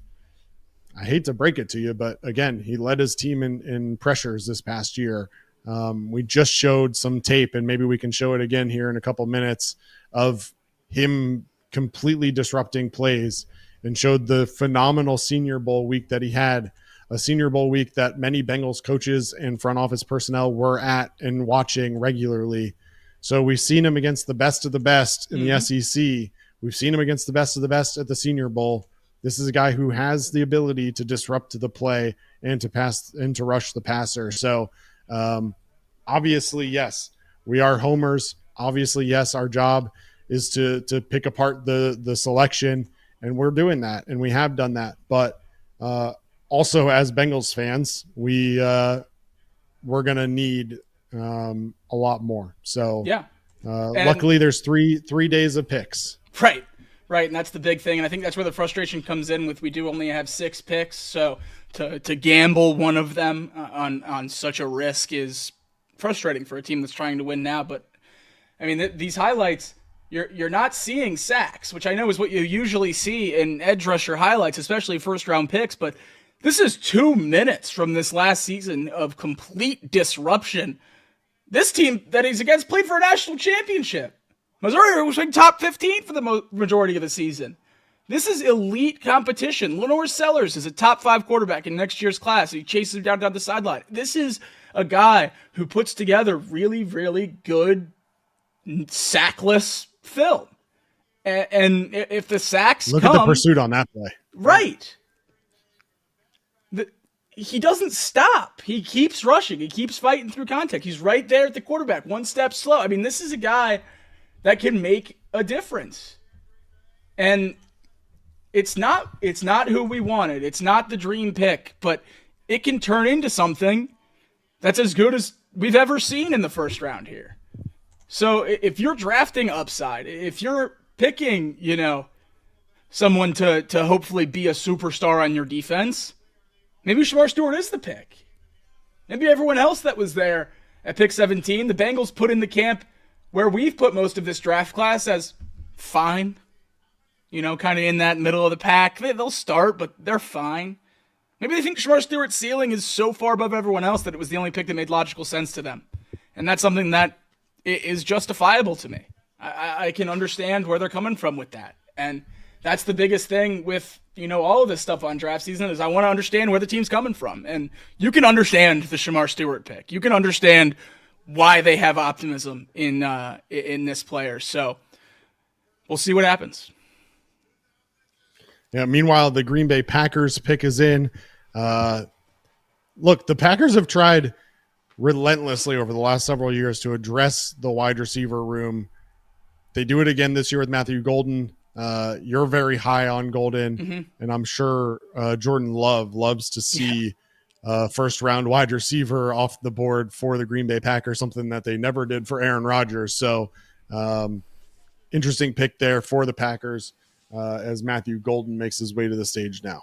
Maybe one of the most interesting points of the entire offseason that just got brushed under the rug with all the other storylines. Josh Jacobs, right after the season ended, hopped on local Green Bay radio and said, I love all our young wide receivers. We're just missing a wide receiver one. Seems like a kind of crazy thing to say your first year on a new team that was in the playoffs. But hey, to each their own. And Josh Jacobs certainly didn't believe in the receiving core in Green Bay. And it turns out the front office might not either, because Matthew Golden hasn't played a snap in the NFL. And I would say he's certainly their wide receiver one. I don't think Romeo Doubs or Christian Watson is going to throw their hat in the ring to be the wide receiver one if Matthew Golden lives anywhere near his potential. So that's a great pick for the Packers. Just needed Aaron Rodgers to leave before you spend a little bit of capital on weapons in round one. Oh, man. So funny. This is an interesting spot here with the Vikings at 24. The pick is in already, so that spoils what I was about to say. But only 4 picks in this draft with both quarterbacks on the board. Thought maybe this would be a spot for the Vikings to trade back, try to get some more picks, but obviously someone that they really, really like. They're gonna jump on it and turn that pick in right away. Yeah, looks like the pick is in, and it's a guy that you're familiar with, Jacob, Donovan Jackson. Ah, yes. Offensive lineman from Ohio State. Dream Bengals fit. A dream Bengals fit is Donovan Jackson. 17, a little rich for him. I certainly think 24 is as well, but he's a very, very good player. We talk a lot about these tackles moving down to guard and the confidence level you have in them doing that. Sometimes you have guards, and you say, well, they're more built to play tackle. Maybe they could do that. Donovan Jackson's done both at a very high level at Ohio State. He started at tackle all throughout the playoffs. This year when they won the national championship, he was an All-American guard the year before. So it's a player you have the utmost confidence in playing either spot wherever you need them. So hopefully, it works out there. Always love to root for my Buckeyes. Sorry, I'm reading this tweet from James Rapine. Said Shemar Stewart met with the Bengals at the Combine, but he didn't have a 30 visit in Cincinnati. Said he couldn't recall the meeting with the Bengals at the Combine. Players go through a bunch of them, so maybe it's understandable. But not going to lie, Jacob, whether you remember it or not, you should probably say you do. Yeah, just say you do, man. The first L of Shemar Stewart's career as a Bengal doesn't recall pre-draft conversations or contact with the Bengals at all. Okay, well, that's good. That's good. Hopefully they did meet. That'd be good, but we were able to hear from Shemar Stewart, so we'll get that to you. I'm just here to give y'all everything I got in me. I'm here to become the best player y'all need. Anything y'all need from me, y'all gonna get it from me. I'm gonna give my heart, blood, and soul, everything. Y'all can have everything from me. I love y'all. Appreciate y'all. He's excited to be a Bengal. I guess there's something for that, right? I guess that means something. Everyone's excited to hear their name on draft night, but always fun to see these players' reactions. Yeah, imagine he gets up there and says, "Man, I'm shocked. I can't believe they took me. I haven't even talked to them." And you don't think it's an option, and then you're the Chargers and you draft Eli Manning. So, it's happened before. I'm glad it didn't happen to us. Oh, man. What a Bengals moment. Yeah. That's such a Bengals moment, man. Yeah. Didn't even remember having a conversation with the Bengals. Good. Man, crazy. Interesting here after the Texans. Obviously, the Texans, probably going offensive line. They were mocked Donovan Jackson quite a bit, but as you said, he went to the Vikings at 24. The Rams at 26. I know they got Matthew Stafford figured out this offseason. They have him taken care of for the next 2 years. Do they consider Jackson Dart at 26 as the contingency plan behind Matthew Stafford? He seems like he would fit a Sean McVay offense in terms of arm power, mobility, everything along those lines. Is that something that the Rams would consider? I know they have other team needs. Matthew Stafford's certainly still a top 5 to 7 quarterback in the NFL, not listed as a need on NFL.com. But with those questions being asked this offseason, the Rams have a lot of really, really good young players. Is there a chance they set up for the future and take a quarterback here? I mean, surely has to be an option. I mean, the restructured contract for Matthew Stafford, essentially a 1-year deal with a year-to-year agreement for future seasons. So, I mean, the Rams can choose to move on from Matthew Stafford, and Matthew Stafford can choose to move on from the Rams at any point. So it certainly seems as if this is structured in a way that allows the Rams to address the need at quarterback when they're ready. And I think that's the thing. The Rams will not be addressing their need at quarterback. Someone else probably will. The Rams are trading their pick to the New York Giants. Interesting. The Giants are moving up, giving up pick 34, 99, and a future third for pick number 25. Interesting, because we don't even have the Texans pick yet, do we? Oh, no, they traded with the Texans. Oh, they traded with the Texans? Yeah, the Giants moved up to trade with the Texans, not with the Rams. But that doesn't mean that the Giants aren't going to be picking a quarterback and that the Rams aren't going to be picking a quarterback. It would be interesting to see, though, if the Giants moved up. What does that say? The Rams are trading with the Giants. Ian Rappaport. Interesting. So I'm seeing tweets that the Giants are on the clock. Interesting. After a trade with Houston. So that tweet's now deleted, so shout out Rap Sheet. Yeah, there you go. Yeah, the Giants are now on the clock. Maybe since Shadur didn't go 21, they feel like now's the time and they needed to get ahead of the Rams because they do think that the Rams might be taking a quarterback. The question is, Jacob, let's say the Giants are interested in a quarterback here. There were reports, I believe, of the Giants, not even reports, the Giants general manager's son tweeted out highlights of Jackson Dart earlier today, or posted them on his Instagram in a now private account. Is this their move? Are they moving up to make the Giants general manager's son happy and getting Jackson Dart? For sure. There's no question about it, and that tells me right there that they also believed the Rams were going to take Dart at 26. You had to get above them, make sure you get your guy. You could say whatever you want about Joe Schoen and Brian Daboll as coach and GM, and certainly there's a lot to say about those guys. They haven't had a lot of success in New York outside of the 1 year of Daniel Jones where you were able to knock off Kirk Cousins and the Minnesota Vikings in the first round before being embarrassed in the second round. However, Brian Daboll was the offensive coordinator that turned around Josh Allen. He also gave Daniel Jones the best season he's had yet. If you're going to have faith in him to do anything, you have faith in him to pick the quarterback. And it was said throughout this whole process that there was a lot of dissension in the Giants building between some people that loved Shadur Sanders, but Brian Daboll was strongly in the Jackson Dart camp. I think they're coming up here to get his guy, and I think that's the right decision by the New York Giants. If you're not going to let Brian Daboll go get the guy he wants at quarterback, then fire him as the head coach of the team. There's no point in that, and having him be a lame duck for an entire year when he doesn't have the quarterback he wants when you have the ability to get him. I think this is absolutely the right move by the Giants. Passing on Abdul Carter at 3 would have been inexplicable. You would not, there's no way you can do that. So the fact that they took him at 3, moved back, are going to make a move, or in the back end of the first round, make a move to come up and take their quarterback here. That's really, really good drafting. That's how you should do it. Yep. And not surprisingly, the pick is in. You don't trade up without knowing who you're going to draft. So the pick is in from the Giants. Should be getting it in just a couple minutes. The Giants QB room leaves a lot to be desired, and certainly was a need for that team. QB room for the New York Giants going into 2025, with all due respect, Russell Wilson, Jameis Winston, and Tommy DeVito. I think we can all agree none of those are your QB of the future.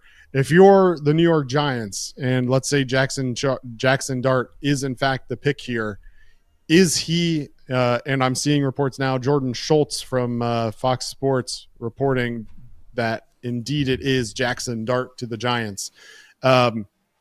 Is he playing immediately this year, or is he sitting behind Russell Wilson and or Jameis Winston in 2025?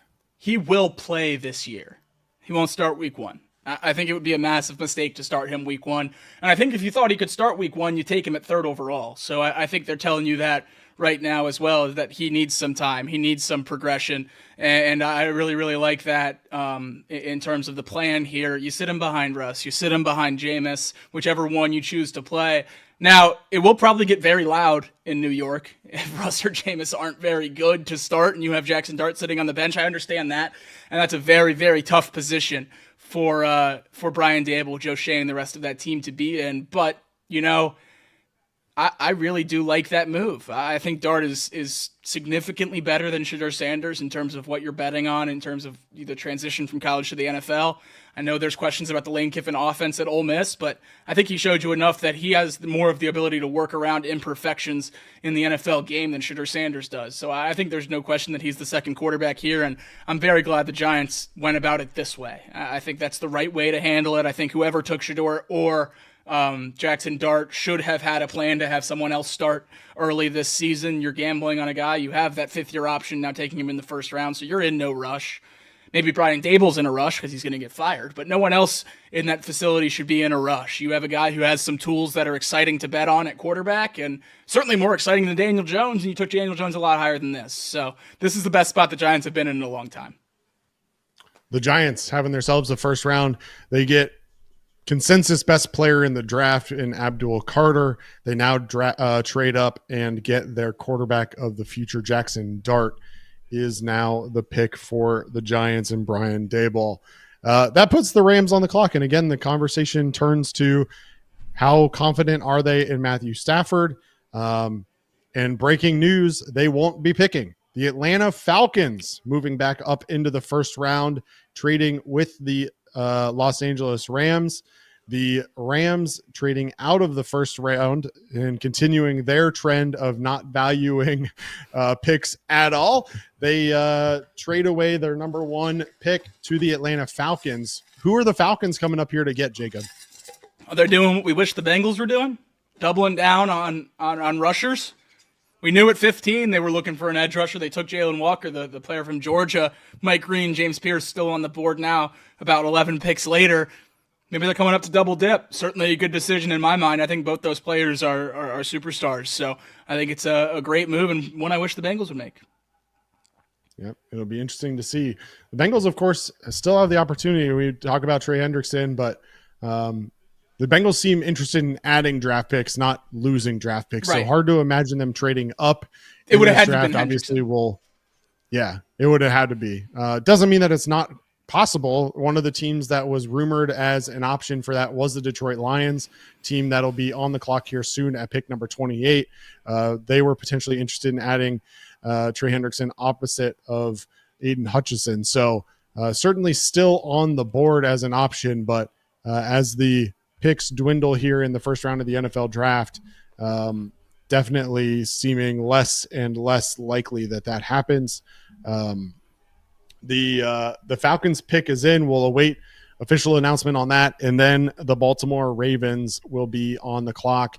Jacob, I don't know about you, but the Baltimore Ravens seem every year to find diamonds in the rough in the draft. One of the better drafting teams in the NFL, in my opinion. Assuming the Falcons here go with another pass rusher like you're thinking, or certainly a defensive side of the ball, what's in play for the Ravens at this point? In your eyes, obviously NFL.com has needs as O-line, corner, safety, DL, edge. So lots of potential options here in play. But if you're the Ravens, where are you going? I think this is a pick that they've made probably 10 picks ago and have just been crossing their fingers hoping he falls. They were heavily linked to Malachi Starks throughout this entire process. I believe they met with him 3 times. They flew down to Athens, Georgia, worked him out earlier this week, worked him out after his pro day individually. They love Malachi Starks. They're about to pair Malachi Starks at 27 with Kyle Hamilton and have the best safety room in football for the next 5 to 10 years. So that's about as frustrating as it gets that they continue to have good players fall to them. First it was Hamilton. Well, first it was Lamar Jackson, then it was Hamilton, then it was Tyler Linderbaum. No doubt superstars that were talked about leading into the draft as sure things at their position that just somehow worked their way down to the Ravens. We were talking about Malachi Starks as a top 10 pick a few months ago, and now he's sitting right there for the Ravens. Maybe they go Nicky Manwari. Maybe they share some of those visions of the Bengals with those perfect RAS scores. Nicky Manwari shared a lot of what Shemar Stewart had in terms of lack of production, but still put together a great combine with a lot of great testing, some stuff we've never seen before. So maybe the Ravens go that route, but I think defensive back is a pretty solid place for the Ravens to go here. Maybe they go edge rush, but I would imagine one of those goes away here to the Falcons at pick 26 after they traded back up. So I would imagine the Ravens go for a safety here. Sorry, I don't know if you saw my facial reaction there or not. The details of this trade are mind-boggling, Jacob. Okay. So, the Falcons obviously move up. They get pick number 26 along with a 3rd round pick this year. In return, they get the Falcons' 2nd round pick at number 46. They get the 7th round pick this year, and they get a 2026 1st round pick. What? The Falcons are giving up a 2026 1st round pick, which I would imagine is going to be top 15, unless they're really confident, in order to get pick 26 this year. What? Per Adam Schefter, Falcons are getting pick number 26 and a 3rd rounder. Rams are getting 2nd round pick, number 46 overall, a 1st round pick, and a 7th round pick. That is absurd. The Rams absolutely fleeced the Falcons on this one. That is insanity. I just sent you the If tweet you like in case you James wanna Pierce show it. that much, how do you not take him at 15? You had to have Jalen Walker as your number 1 player in the class. Crazy. That is And the rumor wild. is the pick is in, and the selection is Tennessee edge James Pierce Jr. Yep. Very, very good player. I would have been doing jumping jacks back here for if the Bengals took him at 17. Falcons get 2 guys that are going to be difference makers off the edge. After some head-scratching picks over the last few years, I think the trade, we can say what we want about the trade for sure. That's something else. But, man, they're adding to their team. They're ready to go. Maybe this front office knows the leash is short after the Kirk Cousins, Michael Penix debacle, and they're trying to get as close to a division championship this year as you can in a weak NFC South. Maybe that's the argument for it. That's a mind-blowing trade for a team that doesn't seem ready to win now. I mean, I'm texting with friends too. Or what did the Falcons just do? I guess they're desperate.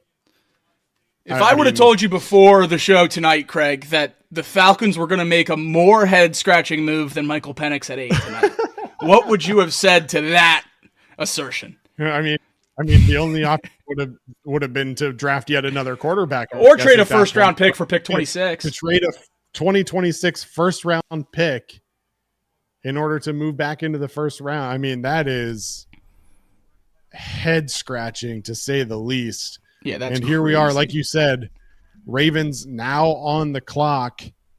Big pick for the Bengals. You mentioned Malachi Starks as an option. Certainly, Will Johnson could be an option here. Mike Green an option. Certainly seems as if the Ravens will lean defense here, but offensive line also an option. Some names that were mocked to the Ravens. Obviously, some of these guys not available. Kenneth Grant, Malachi Starks, Josh Simmons, Michael Williams, Malachi Starks, and Derek Harmon. So Malachi Starks certainly seems to be one, as you mentioned, that has been linked to the Ravens. So we'll keep an eye out on this, as obviously it has an impact here on Cincinnati and the AFC North as a whole.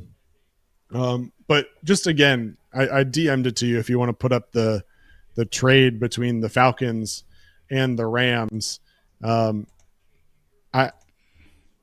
I look, I'm not going to act like I'm a crazy NFL guy who can remember every trade that's ever happened, but I can't remember being as surprised by a trade as I am right now. Again, if you're just tuning in, the Atlanta Falcons trade with the Los Angeles Rams to get back into the first pick. They get pick number did you almost just go St. Louis third there? Rounder. I did. That's crazy. We're a decade out of St. Louis. Baby self is guy. No, listen. 87, baby. The Rams. Not only so they give up number 26, but they get number 46. They get a 7th rounder and they get a first round pick next year. The odds of that first round pick next year being higher than 26, pretty high. I mean, there's not a chance in the world that the Atlanta Falcons are making the playoffs, let alone advancing in the playoffs and becoming 26th or worse. So, absolute steal of a trade there for the Rams. But on the other side of it, again, James Pierce Jr., a guy that I know you are high on. Mm-hmm. They pair him now with Jalen Walker. I mean, that is a defensive front to be feared. And obviously we've talked at end about Jesse Bates and what he's meant for Atlanta. So now Atlanta building a defense that they can be proud of, I guess is the best way to put it. Well, they were last in the NFL last year in sacks. Right.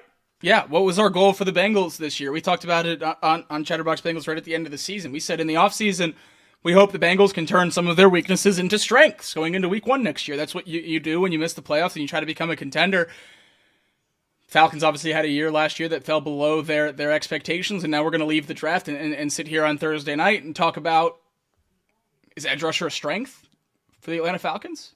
So, I mean, we can nitpick trades all we want, but if they're picking past 26 next year, it's a good move. And if James Pierce gets you 12 sacks and is a career, stalwart on the edge, it's a good move. So, yeah, is it easy to say it's bad right now? Absolutely it is. And maybe it is. And it's certainly a head-scratching move, but the Falcons are trying to win. And, if the Bengals were doing this, I don't think we'd be too upset about it. So it's hard to blame the Falcons.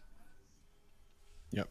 And the pick is in for the Baltimore Ravens, Jacob. No surprise here at pick number 27. It is, in fact, Malachi Starks. Yeah, that was a no-brainer. One of the more sure-thing picks in this entire class. If he did get down to the Ravens at 27, obviously he did, and they ran that card in. There was no second guess here. There was no second thought. And if you were anti-Malachi Starks, plenty of time to switch it around now because he just got drafted by the Ravens, and that always works out.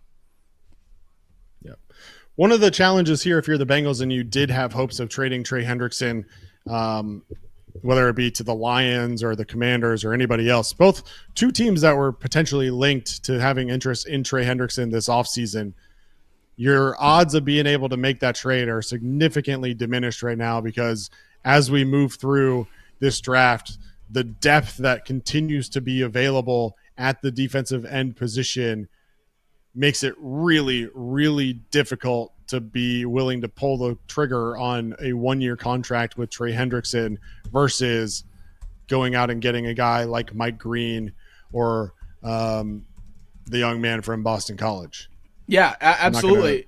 I'm not going to act like I remember how to say his last name. I apologize. It's always as a Ruaco. It's always a roll of the dice with my dear friend Donovan. But yeah, he's a really, really great player. A lot of depth here on the board, certainly at edge rusher, which, again, sitting here at 28 now, you're scratching your head thinking, man, we couldn't be picking right here with an extra third-round pick. Board sets up perfectly, even as we continue past the Bengals pick for a trade back. So, yep. Absolutely, yeah. Obviously, Mike Green still on the board. Jihad Campbell, a guy who's expected to be able to move around, both play linebacker and be able to rush off the edge, still available in this draft. I feel like we do it every year. Difficult to imagine. Yeah, I feel like we do it every year after the first round, but with only four picks left tonight, there's certainly going to be some players available that we had desirable rankings on at pick 17, still available while we're waiting for pick 33 overnight. I know as a Bengals fan, we're, kind of forced to operate in the we're not going to trade up phase, but say, a Mike Green, a James Pierce, not James Pierce went to the Falcons at 26, but a Mike Green and Ezra Cow, all these guys fall out of the first round. Is there a chance you're calling those teams in the top of the second round? Talking about a Trey Hendrickson trade? I know there's a limited to zero likelihood that you're trading picks because you don't want to you lose, already low number of picks that the Bengals have with only 6 in this draft. But if you have great value there in the low 30s, is there a chance that one of those teams would be more susceptible to trade for Trey Hendrickson, one of those worst teams like the Patriots or someone like that picking at the top of that second round?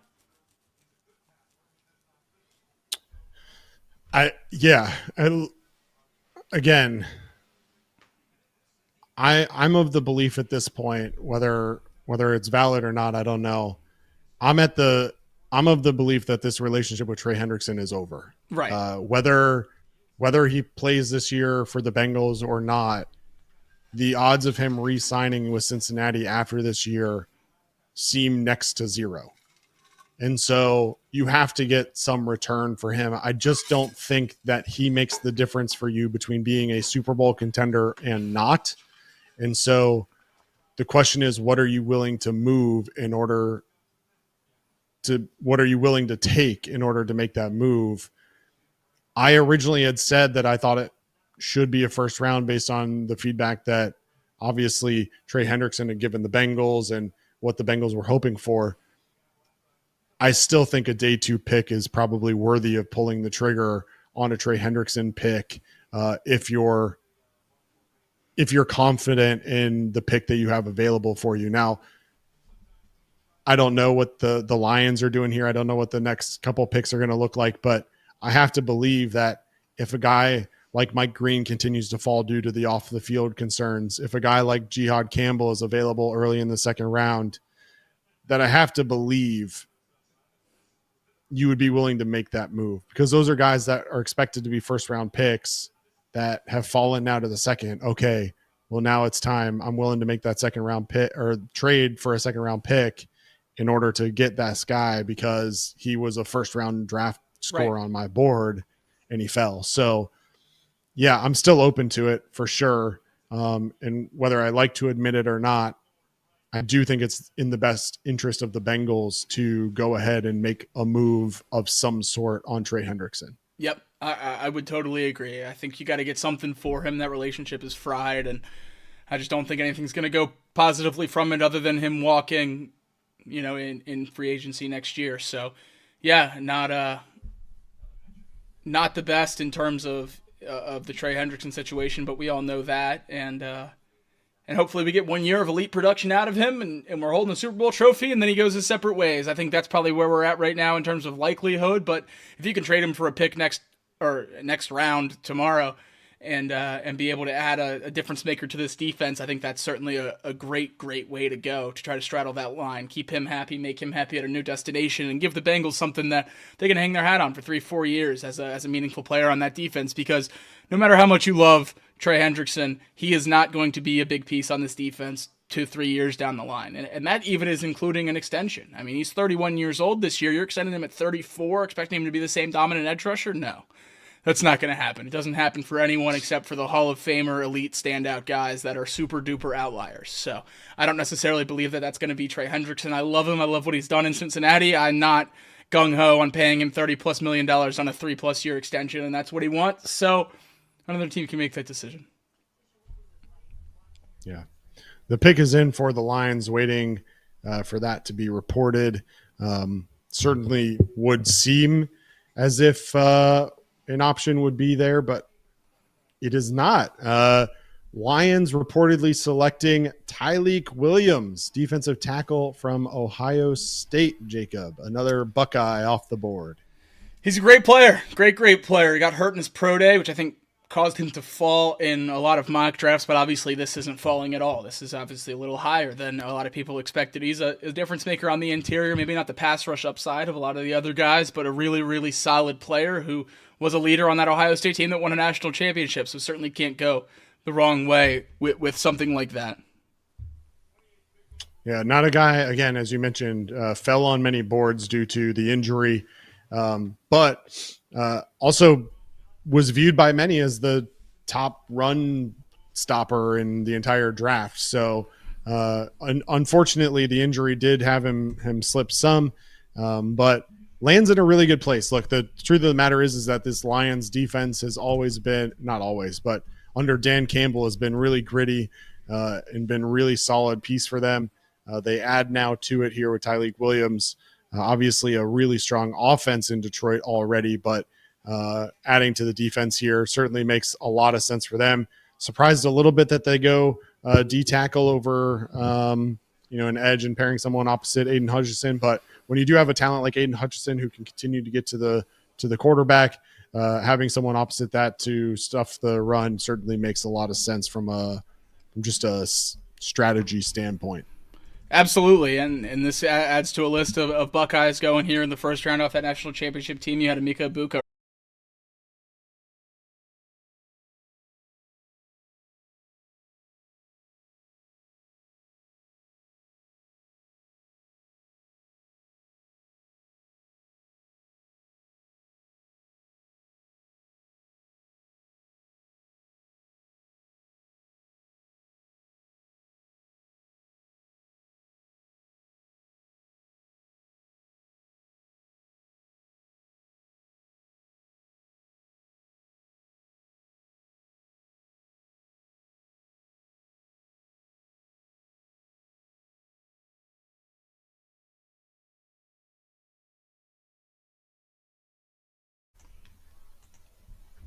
Sorry about that, folks, but we are back now. No idea what happened there, but the whole VMix production platform decided to have a little fit, but I guess that's what happens when you push it to its limits through what did Kirby call it? The draft spectacular? Maybe we were being too spectacular tonight that it couldn't handle it. But thank you to everyone who's toughing it out, sticking with us down here into the last couple picks of the first round. Certainly has been a fun night, if maybe the Bengals didn't give us the most fun selection at pick 17. Not a lot going on while we were away waiting on the next pick in this draft. The Washington Commanders, it is in at pick 29, and it is the offensive tackle from Oregon, Josh Conerly Jr., a player that was linked to the Bengals quite a bit through this process. Kelvin Banks, a reach to think he was going to be there at 17, obviously ended up going in the top 10. The next offensive lineman that was linked to the Bengals was Josh Conerly, the tackle from Oregon. I think it's a good pick for the Commanders. You certainly have to protect Jaden Daniels. It's what we talked about with the Patriots taking Will Campbell at 4. You make such a big investment into a player like that at the quarterback position, and you have to keep him upright. Yeah, absolutely. Jaden Daniels obviously was able to make a name by making a lot of spectacular plays with his feet, but certainly if you're a franchise with a young quarterback like that, the last thing you want to do is have to worry about him having to scramble every time. So the Commanders now add to the depth chart at the offensive line. A depth chart that, quite frankly, going into 2025, maybe lacked a little bit of excitement. They go out and they add Deebo Samuel this offseason to go opposite Terry McLaurin. Obviously, we know about Brian Robinson Jr., Austin Eckler, and Jeremy McNichols they brought from the backfield last year, but really not a super talented offensive line outside of the recent addition of Laramie Tunsil, Jacob, obviously the former first-round pick out of the Houston Texans that they traded for this offseason. So now you've got Laramie Tunsil on one side, and now, as you mentioned, they add Josh Connerly to go opposite of Laramie Tunsil.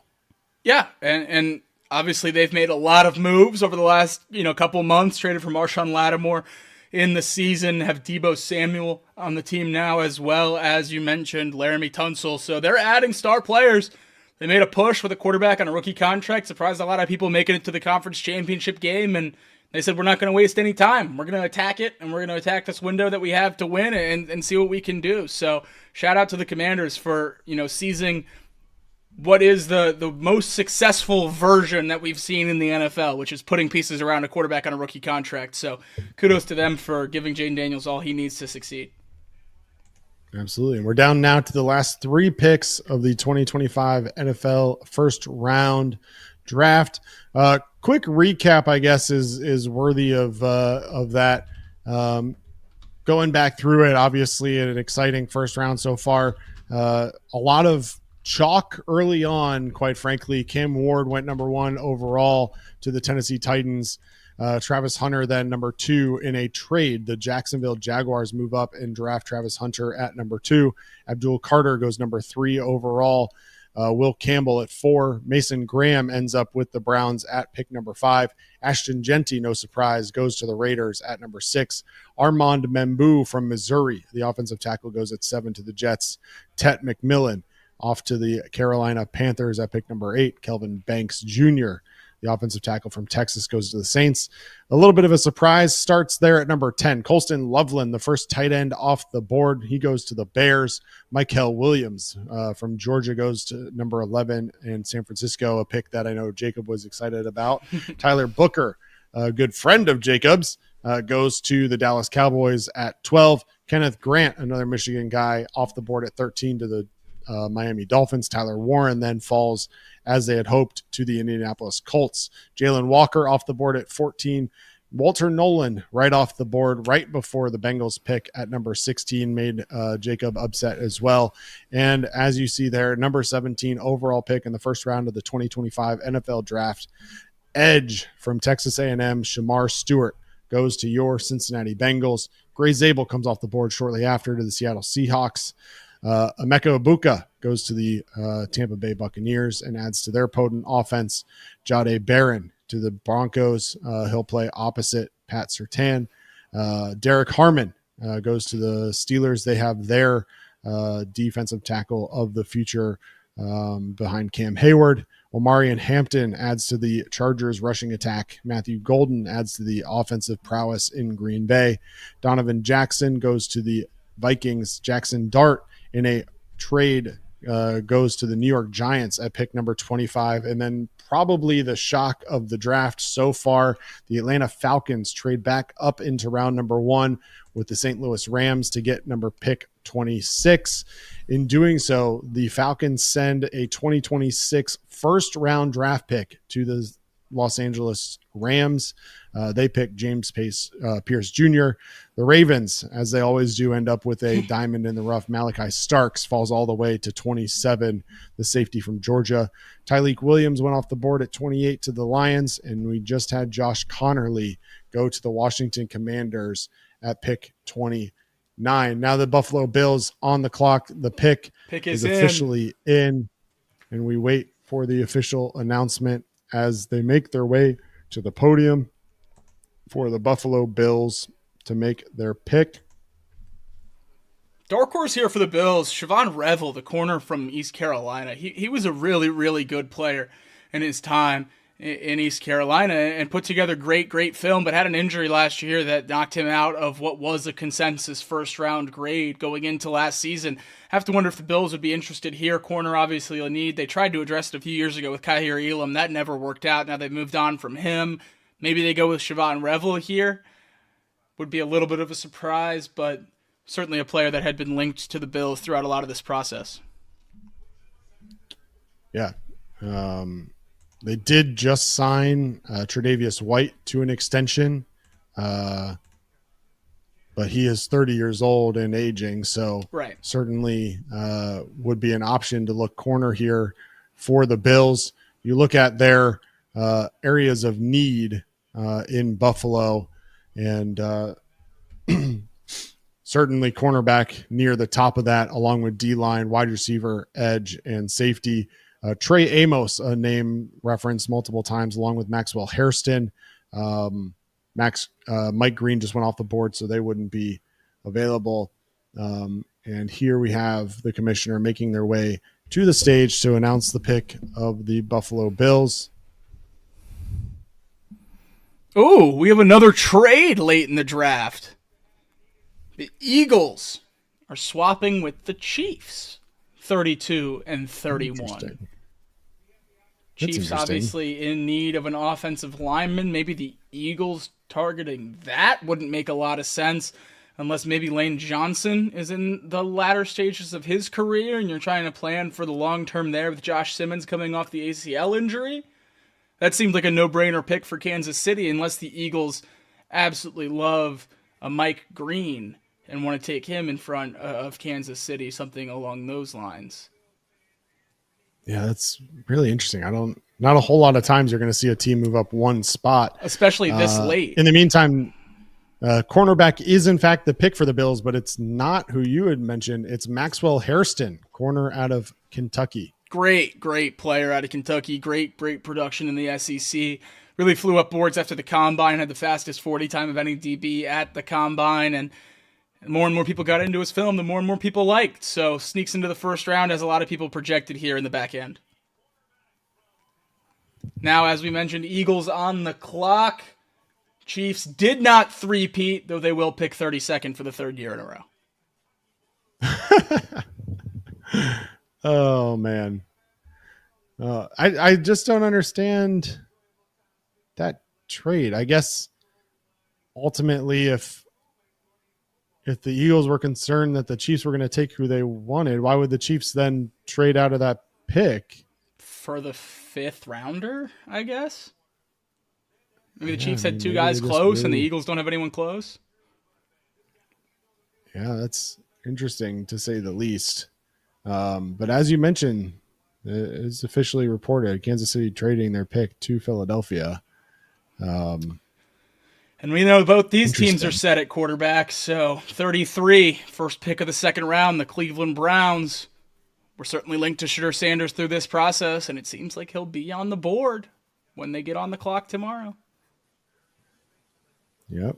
They're going to have their choice. How much action do you think we see in the early stages tomorrow? A lot of consensus first rounders still on that board. Usually leads to a lot of movement early in the second. Yeah, absolutely. And we'll probably start to hear about some of it tonight, to be honest with you. Oftentimes you start to hear about those rumors, rumbles starting pretty early. The Browns obviously have the first pick now in the second round. You mentioned obviously they're going to have their choice of quarterback if they want it.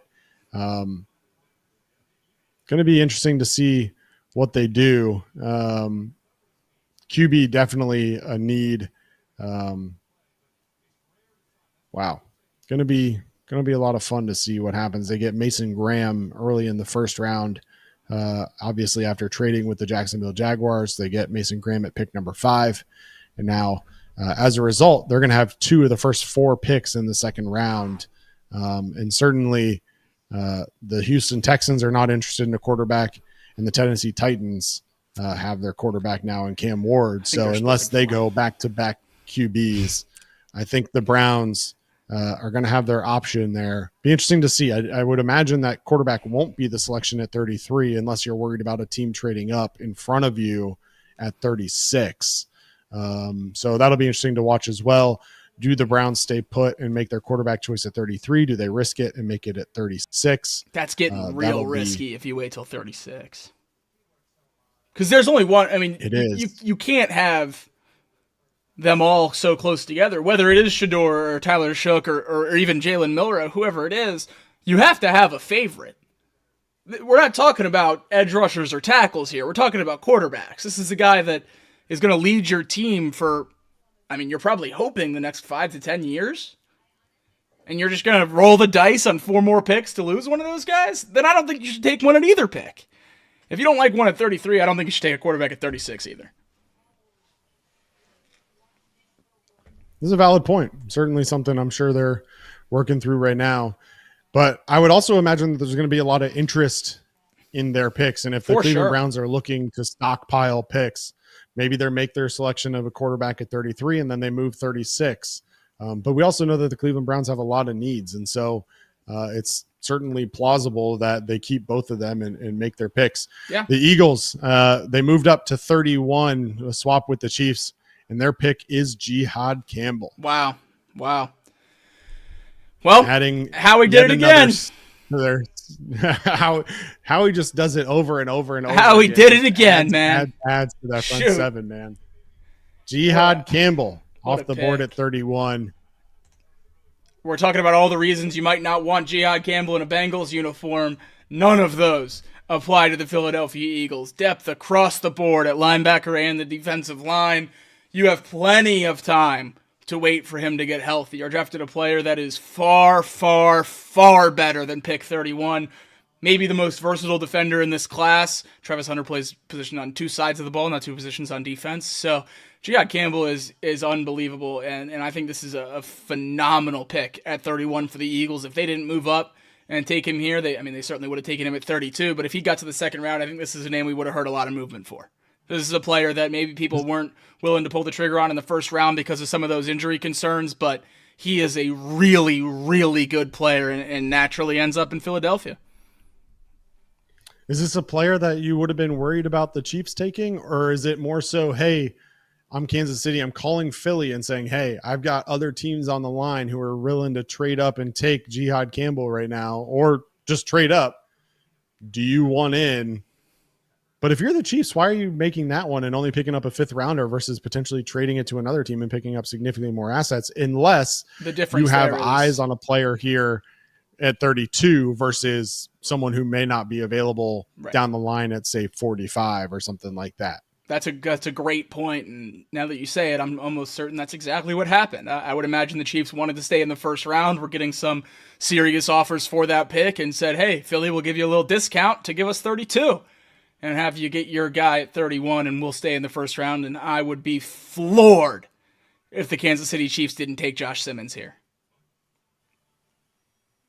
Certainly offensive line is a need. They've been mocked to be taking people like Josh Connerly if he fell, Josh Simmons, Ariante Ursery, all names that were mocked to the Chiefs. So offensive line certainly seems like a need for the Kansas City Chiefs as they head into 2025. Look, I mean, as you mentioned before, 3 straight Super Bowl appearances out of this Chiefs team. So hard to say that they have a ton of needs, but Kingsley Suamatia certainly didn't show a ton in his limited opportunities last year. Trey Smith struggled. They do have Juwan Taylor at right tackle, who they drafted early last year, if I'm remembering correctly, on the right side. Jalen Moore currently slided in at the left tackle position, but certainly seems like a prime opportunity to add to that offensive line. Yeah, absolutely. And I think Chiefs might have put themselves in a worse position than the Bengals were in terms of team need. They're picking at the 30s. And they had to have a tackle fall to them. Now, obviously, sitting here at 32, they have one of the best tackles, if healthy, sitting on the board, and they're going to probably take him here in Josh Simmons from Ohio State. But what a lucky break for the Chiefs, because he's the only first-round tackle still there. You'd have to reach for an Ariante Ursery or somewhere along those lines, because I think the Chiefs absolutely have to take O-line here, whether it's a player that's worth it or not. And luckily for them, There's a player that's worth it on the board, and we'll see how that works out. Obviously, bouncing back from an ACL tear is something that's tough to do, and we'll see how much success Josh Simmons has. But every time I hear those concerns about injuries and stuff like that, especially when they're, I don't want to say normal injuries, an ACL tear is a big-time thing, but something we see happen a lot, we do have modern medicine now. I mean, these guys return to form well more often than not. And I understand there's concerns that happen, especially picking earlier in the draft. But with a player like Josh Simmons, who was a stud and then got hurt and missed time, I wouldn't have had as much concern on him to have him drop down to the 30s as apparently the NFL did. And maybe that's just you had a lot of players closer to him that didn't have that concern. So you just bump him just a little bit over, even if his play is a little bit better, like a Josh Connerly or someone along those lines. But I think Josh Simmons is right up there with the Kelvin Banks, the Armand Membous, the Will Campbells when it comes to playing tackle in this draft class. And the Chiefs are presumably going to get him here at 32. Yeah, certainly seems to make a lot of sense, and certainly is the predicted pick from Chiefs fans on social media.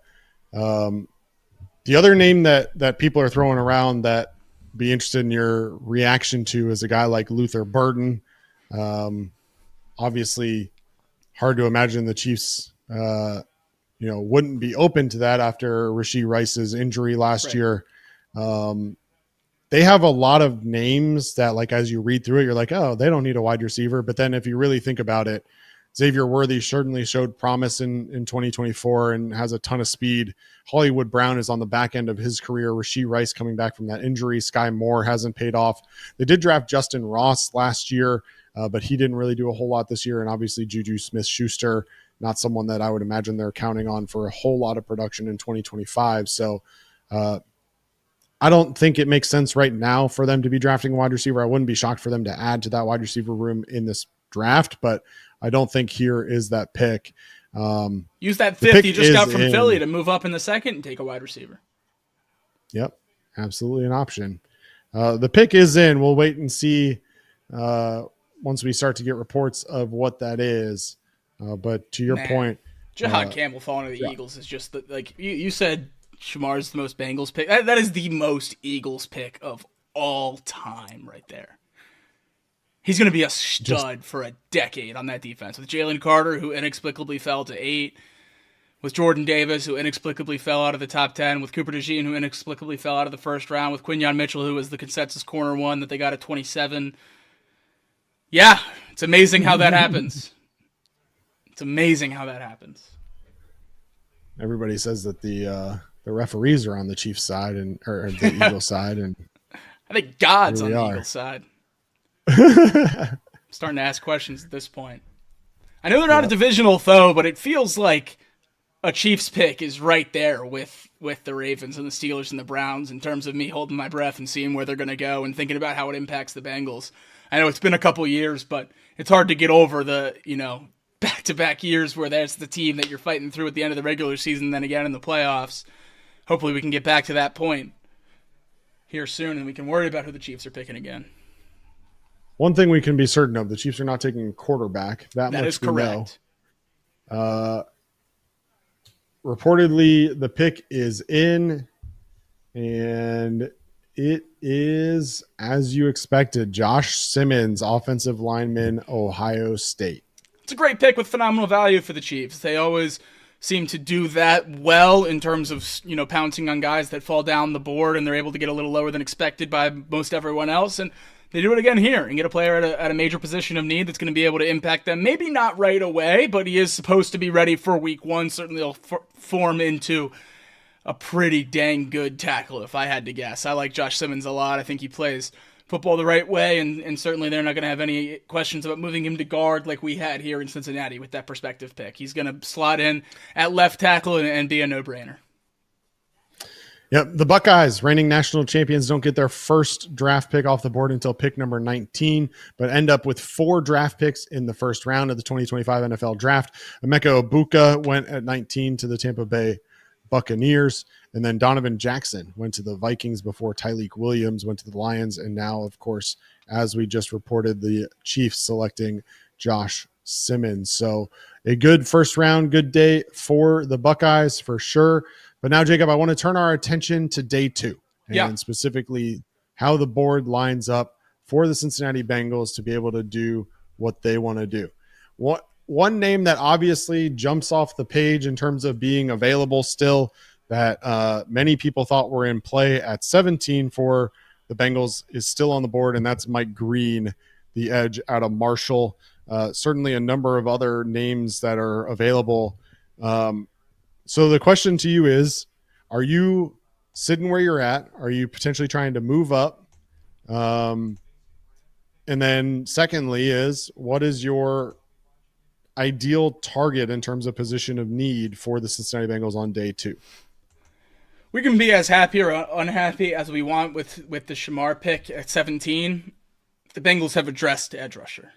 I do not think they're going to address it again in the second round at pick 49. I think this pick is going to be used on an offensive lineman. If I had to guess right now, there's a lot of good players left available on that offensive line list. Going down to the second round, you certainly can play around with more of those true guards, the Tate Ratledges of the world, the Marcus Bowes of the world. Wyatt Milam played tackle at West Virginia, but profiles more as a guard to the NFL. Jonas Savagnia, the tackle from Arizona, was a consensus first rounder at the end of the year and now fell down to the mid-second rounds. Bengals met with Jalen Rivers, the guard from Miami, 3 times throughout this process. So potentially a match there. I would expect the Bengals to go pass protection in the interior of this offensive line here in the second round at pick 49. I'm not seeing any of these tackles that are really jumping off the page that I prefer over those guards. I know some of those guards listed are actually tackle converts, and NFL.com's just kind of taken that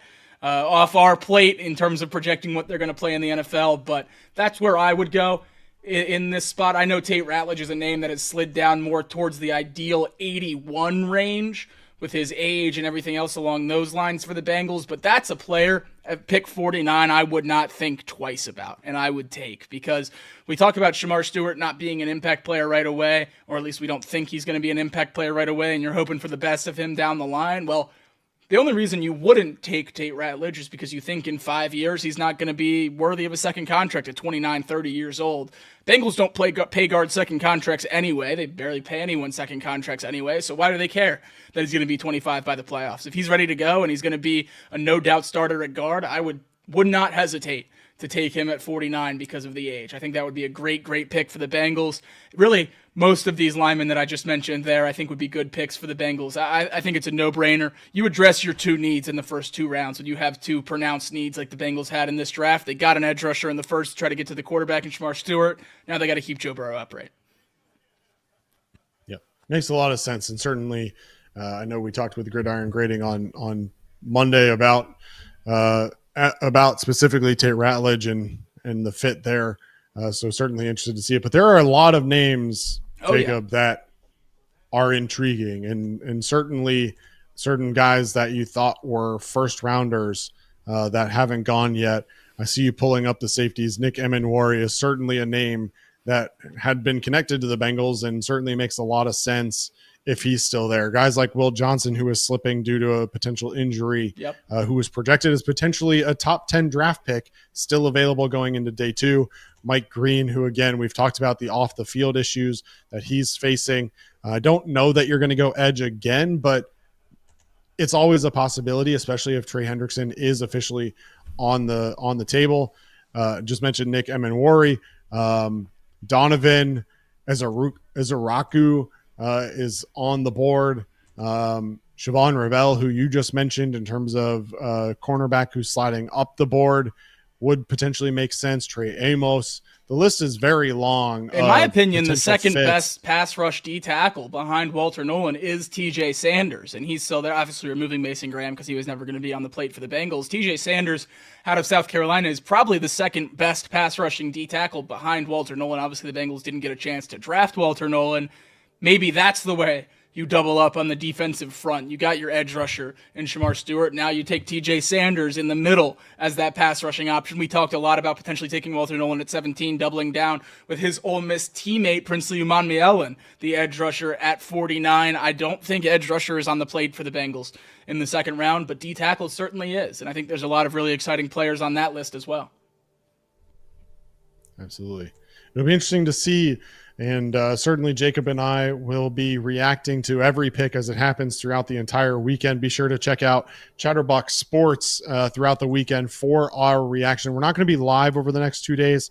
That would be a long time to try and fill to give reaction on every single pick. And instead, we will have we will have reaction for you shortly after every draft pick that the Bengals pick. Absolutely. So make sure that you subscribe to Chatterbox Sports. Again, if you haven't already, we appreciate any likes that you're willing to give on the stream. We appreciate all of you checking in all night long as it approaches the midnight hour on the East Coast. Jacob, any final thoughts about day one of the 2025 NFL draft? Be optimistic, guys. Be optimistic. Bengals picked in the middle of the first round in a historically weak draft class and drafted an athlete of the legs we've never seen before. Maybe it works out. He has incredibly high upside and something that I'm sure in a couple months after, looking up some numbers and other highlights, we're all going to be able to talk ourselves into. So have some optimism here. Believe in the new coaching staff. This isn't Lou Anarumo. This isn't the old staff that relied on the old guys over the young guys that have shown us some flashes that we believe in. This is a new staff. They brought in Al Golden because they want to believe in these young guys, and they made a pick on a young guy that they're going to gamble on in Shemar Stewart, and hopefully it works, because if it works, what a win it could be. What a win it could be. Absolutely. The Bengals will have, as we mentioned before, they will have pick number 49 and 81 in rounds 2 and 3 currently. Obviously, always the opportunity for some moves to try and gain more draft picks. So could change as the day progresses. But we do really appreciate you tuning in all night long. This has been a ton of fun. Really appreciate Jacob and the insight and everybody tuning in. We realize that Shemar Stewart is a bit of a polarizing pick, to put it lightly. We understand and appreciate the back and forth. We remind you to keep it respectful for us as we move forward, but appreciate you all tuning in. For Jacob Tissot, I'm Craig Sandlin. This has been Chatterbox Bengals. We appreciate you. Hoo day. Hoo day. That's right.